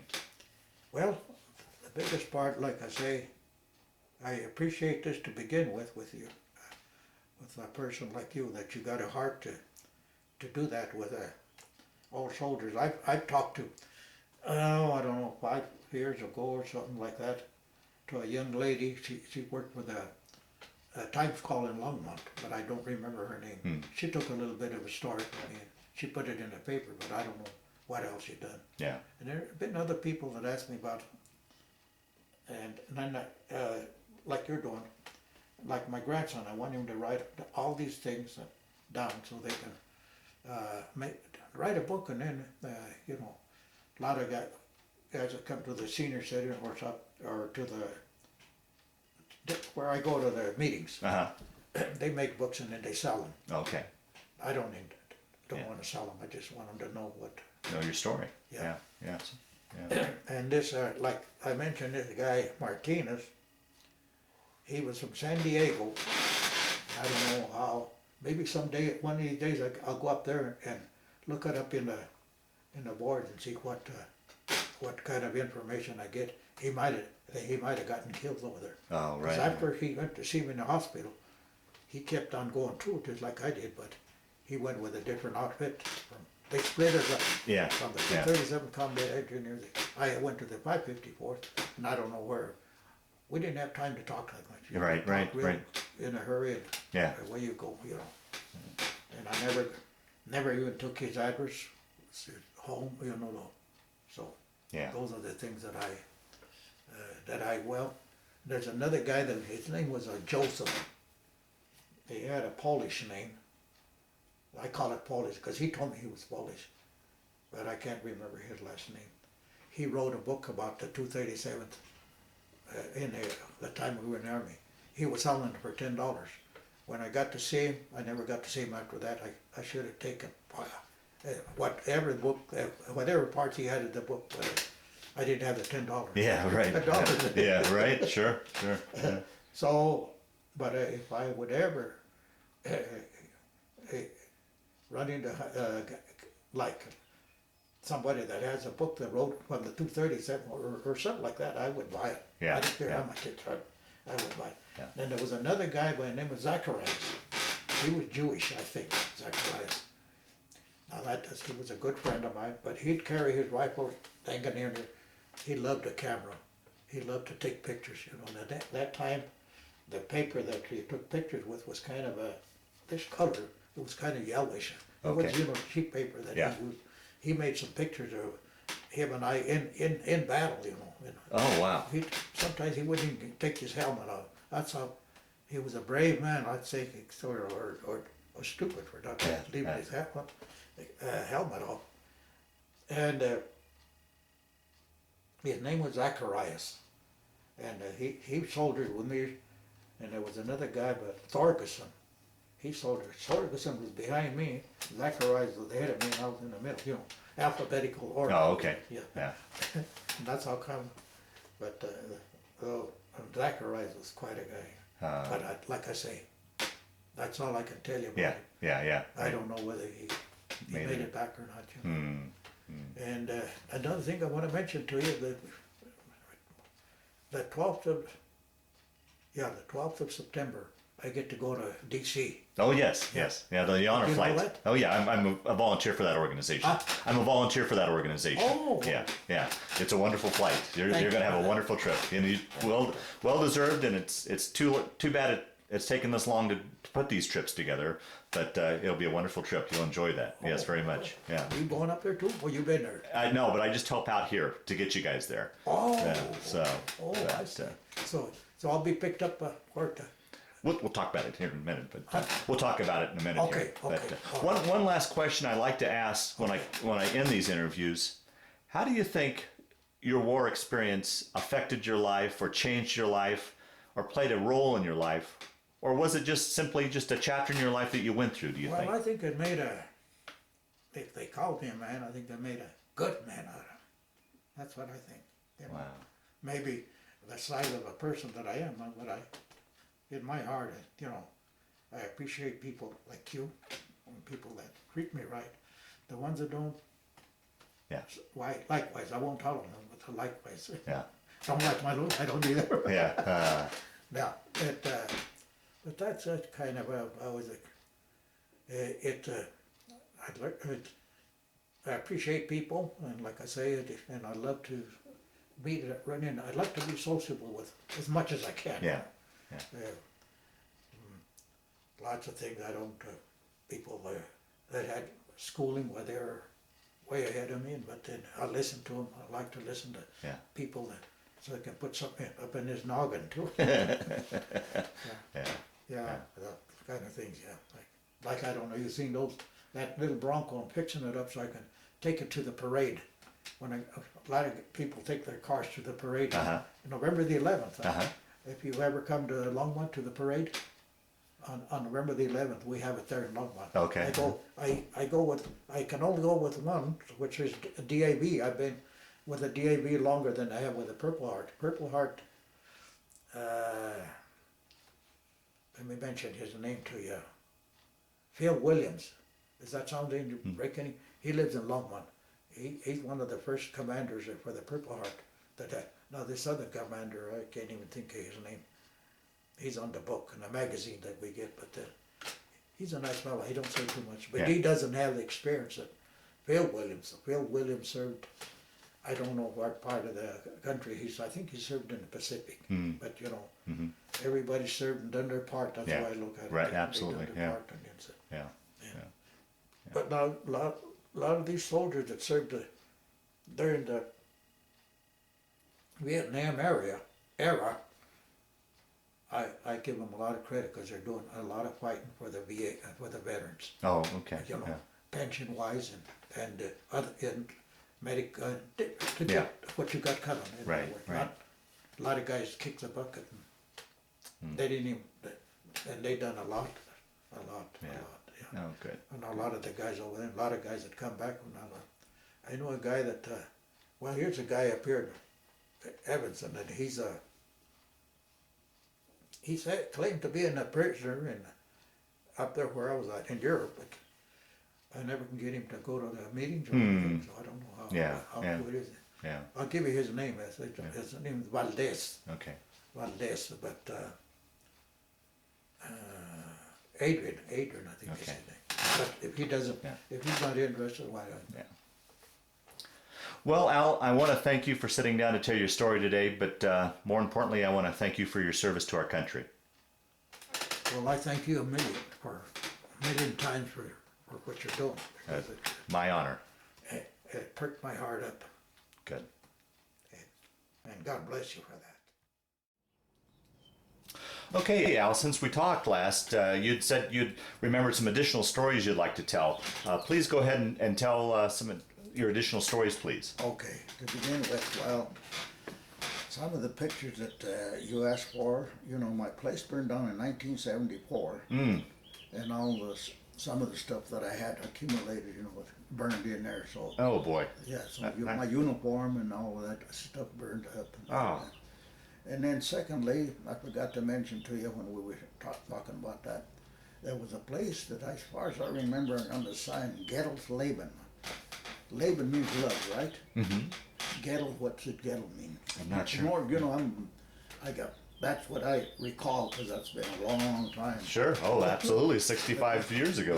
Yeah. So, but I remember seeing that name on the sign. You know, they little signs they had, board signs of some place. Some of them didn't get destroyed. And right there, that one place, what I'm going to say, you recall the Holocaust, right, Jim? Yes, Of course, the biggest place was in Auschwitz, which was in Poland. Correct. And I didn't know that till after, because I didn't know where they I don't think any of the soldiers did. They call them in railroad cars, Right. you know, those little, I call them baby railroad cars because they were like the ones in North Africa, not compared to the ones we have. Yeah, right. Anyway, never got that far. We never, of course, that had already been done, you know. And Right. We just happened to be going through there, and the weeds were about as high as that refrigerator there. You couldn't tell, but then you could get a smell, the stench.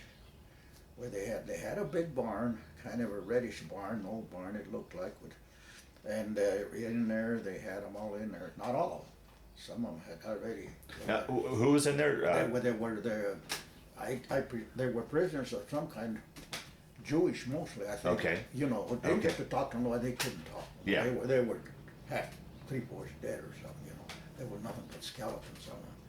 And, but you know, when we walked by the door there, you know, when you're in that situation, well, just like this door, you're going to push it as far as it'll open and then try to get through there. But then the SS troopers were there, would shoot them, you know, when they were trying to get out. But they already had a pit dug, I'd say, about as wide as a little past the refrigerator, and about deep as what I could see. It was about as deep as from that ceiling down, maybe a little deeper. But it was already there. They had a layer on. They were throwing them in there, just Throwing bodies? Yeah, the bodies, you know. And some, you know, you could see their arm and their leg, but you know they couldn't talk no more. They were, you know, 3/4 dead, and they were doing that. So when we captured that situation, but then the orders were from the officers for them to take them out one by one and bury them. And you know, we didn't stay there. At least we kept on moving. That somebody else stayed there, to make sure the guards, in other words, and to make sure that they done the job. And the guys that were doing it, they were about in the same situation. They were, you know, they were prisoners too, but Germans. But then they were. That's what I think they were, because they didn't have no uniform no more. But they were the ones who were doing it. They were the ones that made it. They made them do it and dig them out. We were there just for a little while, and we kept on going ahead, you know.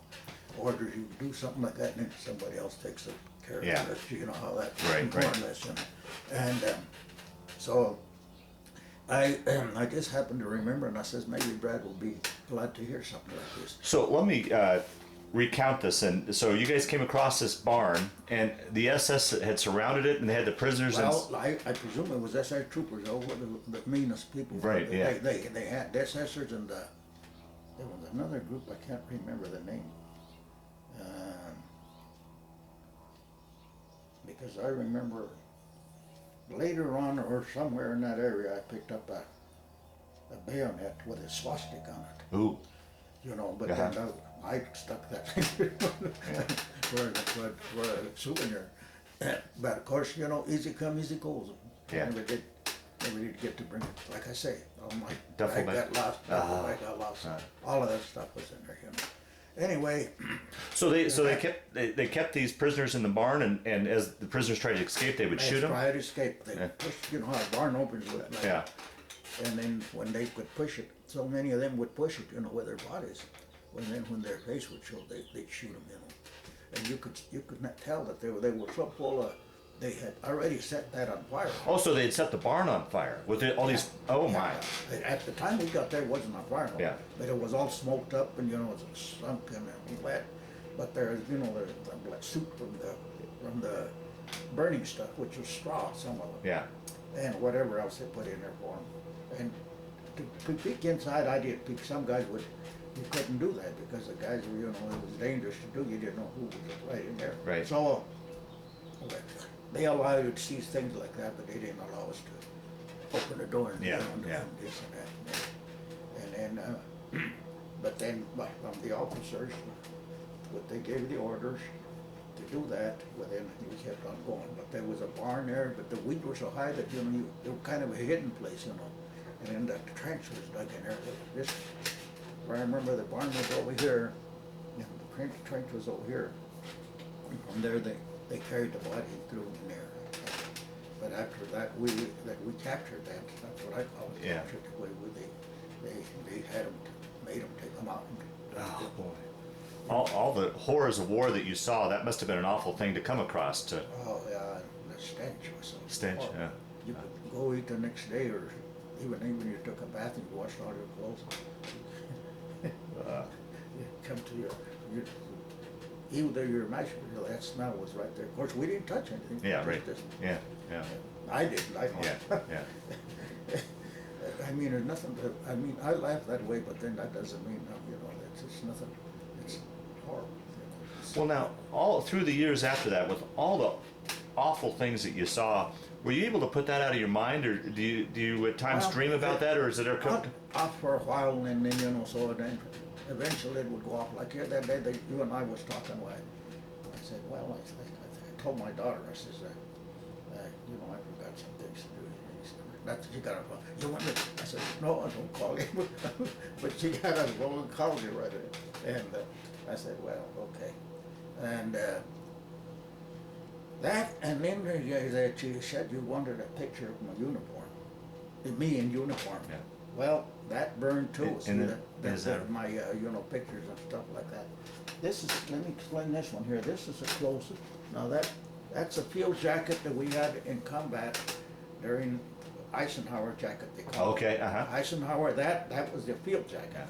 Now I have an Eisenhower that I got here through the internet. One of her daughters ordered to me through that, whatever you call that thing. Uh-huh. And then, you know, I have that. So I took a picture with that, but then there's a bunch of us in that. I don't know if you want to, No. but there's, you know, some of the guys here that I go to the meetings with. Would you care for one of them or what? Okay, maybe, yeah. Let me bring it in. Oh, Yeah. Okay. Well, is there anything else, since we talked last, any more thoughts or stories or memories that you wanted to get down that you can think of, so we capture as much of this as we can? I know it's hard to capture everything, because Yeah. more, as soon as we shut the camera off and I leave, more will come to you, but if there's anything you can think of. Well, there's, you know, a lot of if I could remember, and you know, but then right now I Yeah. have that. I Okay. kept that in. And I says I'm going to keep that in mind, and Sure. And so I don't forget the name, you know. Yeah. So I remember a lot of different, there were not only one places, I didn't know they would. You know, later on, I heard from other people, and I read a book too, that there were 68 of them, places that, like, similar to that. But the biggest one, the main one, was in Auschwitz. Yeah, Where they hauled them in a railroad car. Yeah. So in other words, in these three places, the ones that would have survived there, they would have loaded them up in the car and took them over there. They used to tell them they were going to take a shower. Those things were gas, you know. Yeah, yeah. You'd never come out. Once you was in there, you was done for. Yeah. And a lot of them had heard about it. Some of the people that were captured, you know, they knew about that, you know. And little kids, you know, like that. Those are the ones that are telling the stories nowadays. Otherwise, Right, right. Something like that would have been hidden. So your unit as foot soldiers were unaware of this and just stumbled across it. That's right. Yeah. We were, you know, like going along and Yeah. whatever we could see, but then, you know, and then they were pretty well. They knew that they had probably heard, you know, they knew that they were kind of lost. So and a lot of them people didn't want to fight anymore. Yeah, They yeah, didn't want to fight. yeah. And they figured, well, if they gave up, that was the best way. And that's the way it happened, you know. Okay. They gave in to a different company, but then we went right through there too and seen all of this here. I don't remember, that's what I'm trying to, I know it was with 237th Combat Engineers that I was still with, you know. And like I say, this other company were the ones that they got there before we did, you know. But then you know, where they went opposite to the other one, you know, and then, you know, they wanted us to see stuff like that, you know. Well, you know, so you know what, how things were, you know, 'cause a lot of people say, you know, well, you probably heard of this one guy that doesn't, he's writing a story that wasn't true, you know. Yeah, right, yeah. But then, But you're an eyewitness to it. It was true. You did see it. that's why I told some of the people, everyone, then there's like, oh, said, well, they're not saying that. I said, well, you know what I see, that's what I'm telling you. Yeah, right, right. I said, I wouldn't say such a thing if I didn't see it. 'Cause it's horrible to say something bad about it. You know, it don't matter who, you know. Well, just like I said, a lot of people said Hitler was, he was not German. Right. He didn't have, I don't think he had a blood of that German. He was Armenian or what? Austrian. What's that? From Austria. From Austria. Yeah. It's a little teeny piece, ain't it? That somebody said they couldn't even grow anything. Of course, you know, you heard all kinds of different stories like that. But that part I didn't, you know.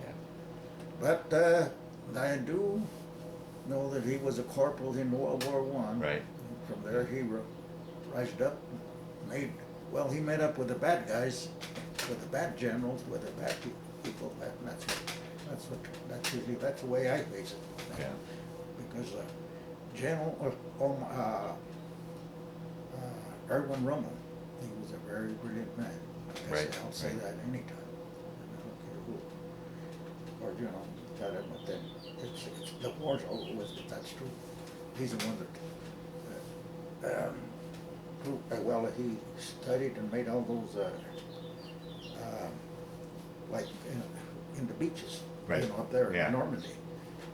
He made all those obstacles, well, he studied how to make all those trenches. Of course, you know, that was a dead house for his own soldiers because, you know, the concussion, like I say, in one of those, you get in those trenches, you know, it was just like throwing a firecracker when Right. they were loading Right.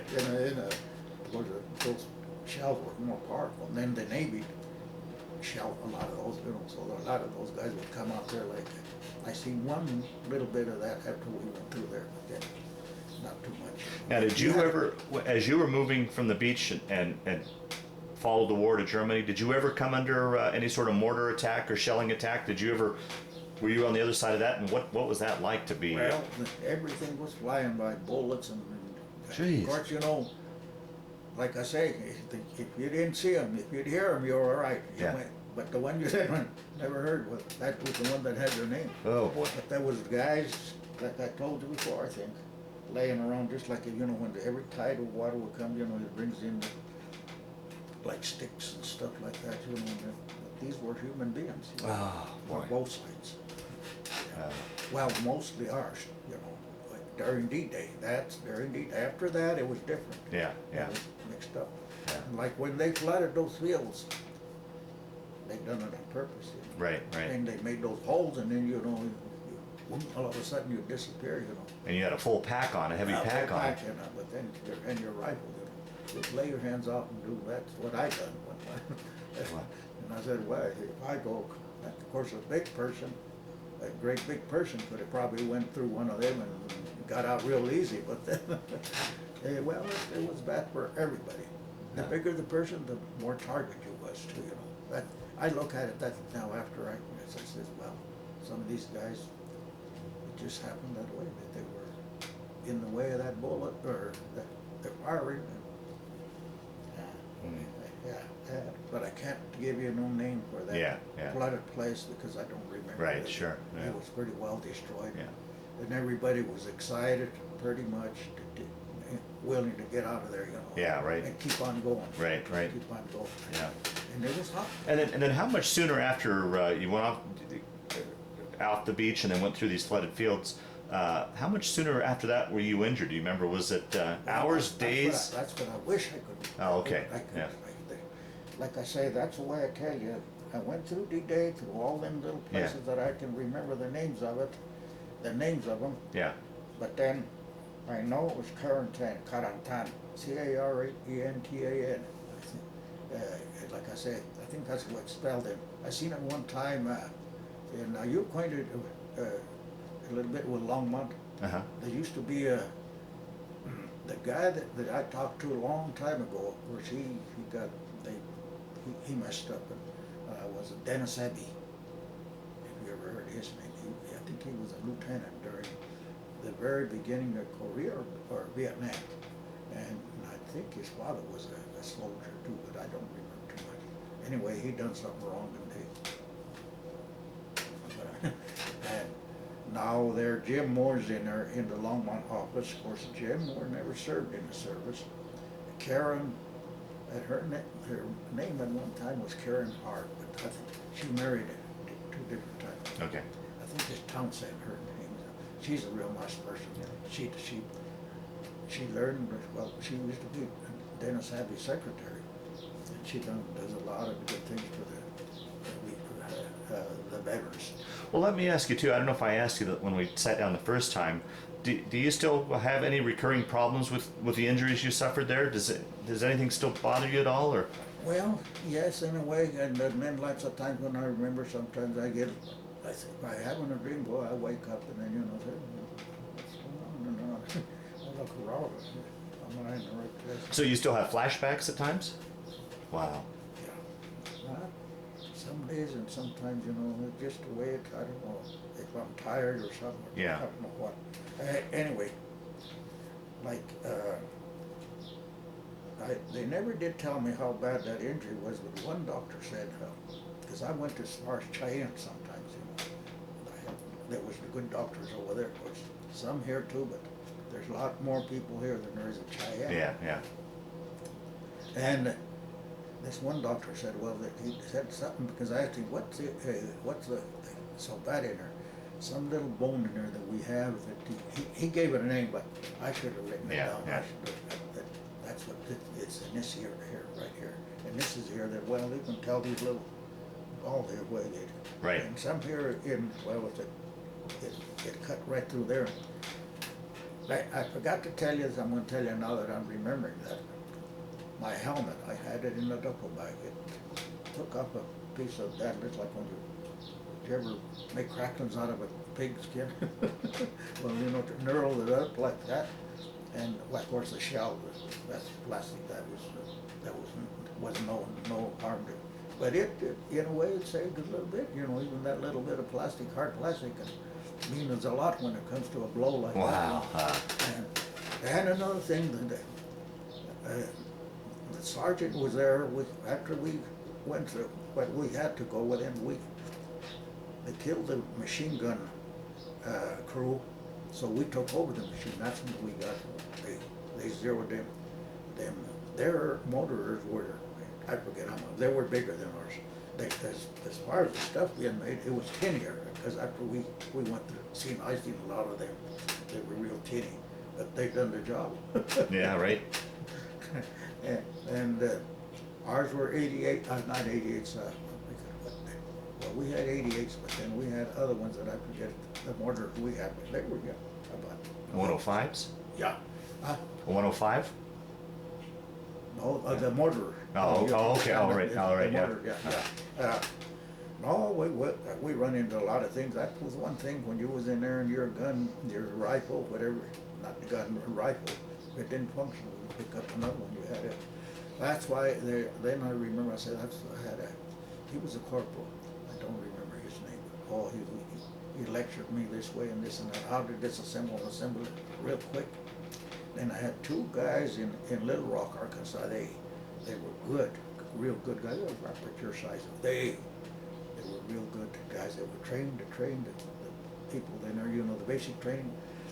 The war was on, so they give you so much. You was out.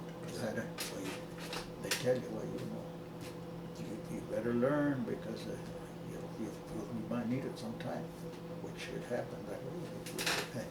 And so I handled the Winchesters and Springfields, and I got mad with this corporal because I said that I could go like that, and the boat would just, it had some nice fixed up where it would function right away. And I got one that was jammed in because I was during training. Yeah. He says, Al, that's what we're doing that. Look at it. Just like something functions in your car and you're a good mechanic.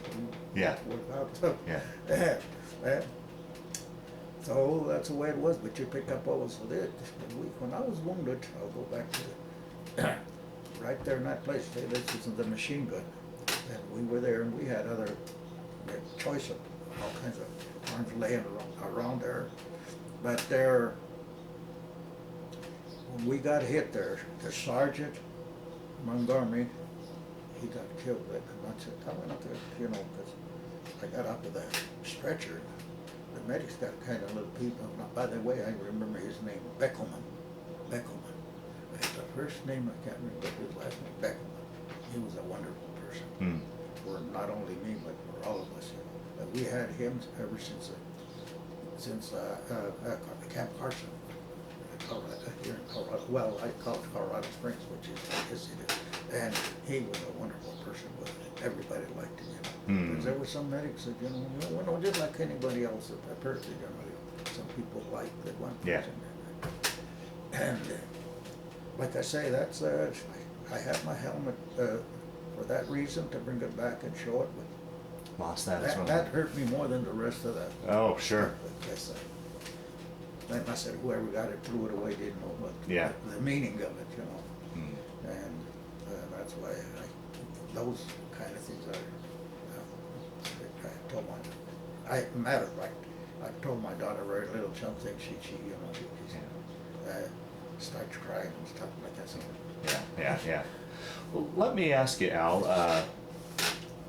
Through the years, I've interviewed a number of soldiers with Mexican heritage, and they talked about being discriminated against and treated shabbily. Did you ever come across any of that at all? Do you feel? Let me tell you, that part, in my outfit, there was me, Martinez, which they call Gangadin, and another guy, Chato Juarez. And Martinez and Chato Juarez was from San Diego. Flores, he was from Arizona. I remember that. And there was another guy, Rodriguez. He was from California too, but I don't remember what part. But during combat, they were in a different, like I was in C Company, and they were, I forget. Martinez was the only one I seen when I was in the hospital. Remember if I told you and put that gun under my pillow. Outside of that, when you're out there, you're an equal. You're 100%. That's right. You're 100% brother there. Yeah. Okay. Discrimination before that, discrimination. I guess it goes on forever. Yeah. How that is, and because I was born and raised here in this here. Well, this was just a little place, coal mining place, and there was Greeks, Italians, a lot of Italian people, Greeks, and all kinds of names, Bulgarians, Turks, and I remember because I went to school with them. Right, yeah. The guys that me and my brother got into it with was two Greek kids, and their dad and my dad, they were good friends. But when this one kid hit my brother, he kicked him right here in the, you know. Yeah, Oh, that really got me mad. So it was a piece of about that big, and I grabbed it and I whacked him one. Well, he took up running, crying, and that was the end of the fight. Yeah. You know, later on I never did meet him anymore. They might have went to the service. I don't know. Never did hear about him. His name was Pappas. And outside now, we look at Italian kids. Yeah. You know, when you go to school, you scrap with Oh, your sure, own yeah. brother. Or Sure. you know. But excuse me. But the discrimination, like you say, it still goes on. Yeah, You know, yeah. you can tell. I look at people the way they look at me. Well, so they wink an eye at me, I wink an eye at them too. Yeah. But I usually get along with everybody. Yeah, good. Yeah. And that's the best method, because Yeah. especially now I can't run. Well, you're a good man. Is there anything, we'll close down this segment if there's nothing else you can think of you'd like to talk about? Not right offhand outside. I think I told you the things that I had that wanted to tell you, that Okay. Dennis Laban deal. And in my helmet. Yeah. how And the house I wanted- fire. How bad I wanted to bring it back, but it got lost. Oh, it's a shame, between your duffel bag being lost and your house fire, all the, But you know, the medics put it in my, because I asked them for, where's my rifle, where's my helmet? You know, you almost get killed, but I don't know for what reason I came to. And he didn't want to tell me, but later on, I think I met him. Well, he went to see me in the hospital, something like that, I think. That's the way I did it. And he was laughing. He told me the things I'd done. You know. oh, is that right? Yeah. Well, You were delusional and, Yeah. yeah. He said, you got up that. He says, I wasn't the only one he had to take care Oh, of. sure, you know, right, so right. he scolded me, but I had it coming, you know, and I apologized and I told him, Ah. I'm sorry I done that. I guess I wasn't there, or I don't know where I was at. I said, well, that's the thing that I liked about him. He knew what the reactions of you, me, and Yeah. and I said, well, I thank you for, that's why, to this day, I'll tell that to anybody. And I said, that's one person that saved my life. Wow. Yeah. Wow. Because after I was wounded, you know, you could have been left out there. Yeah, yeah. Led to death, you know. Right. Oh, boy. Because a lot of them didn't get the chance to get medics to come to your, you know, you got wounded. Hmm. I know, I seen that. Wow. They couldn't do it. They weren't thick enough. Yeah. And then sometimes they would shoot the medics. That was lousy. But you know, then when they're up there and they can't see, well, you know, that's what they all claim. But then they figure they'd get the big people out of the way, which is the medics and your officers. They figure, well, then you have to be everything. Yeah, you know? yeah. That's what I call this one guy Martinez, a one-man army, when he captured that. Because, you know, he didn't have no orders to this and that. He just went up there and did it because he knew what to do. Yeah. And he was a nutty-gutty kid, but sometimes, you know, it looks good, and then sometimes it costs your own life plus many others, you know. Yeah. And I don't know, I guess that's what Patton had in him. I don't know what he... Poor guy, well, you know, he done a lot of good things, but then when he slapped them soldiers in bed, Yeah. that went real bad. That's what he knew that he'd done bad because they were, everybody took it bad, you know. And the other generals, well, you know, they didn't say nothing to him because, you know, he didn't, no matter who told him something, he's going to do it. Yeah, right. You also want to talk about your sons. Yeah, okay, my oldest son is Victor Villa. He served in the Air Force. He volunteered. He served 4 years. He spent time in Guam. That's as far as he got, is Guam. And then from there, his little brother passed away, so they let him come back. And then they never did ship him back over that way because it was too expensive, you know. So he put in the rest of his years here in the States, which is Houston and Gulf, and different Air Force places. And then my other son, Ray, he served in, he went as far as Frankfurt, Germany. He served in a tank division. Well, I mean, you know, the war was over, but he served over there. Yeah. The tank. And then Patrick, he's not with us anymore. He served in the National Guard here in Longmont. Yeah. So 3 of your sons served as well. Yeah. Yeah.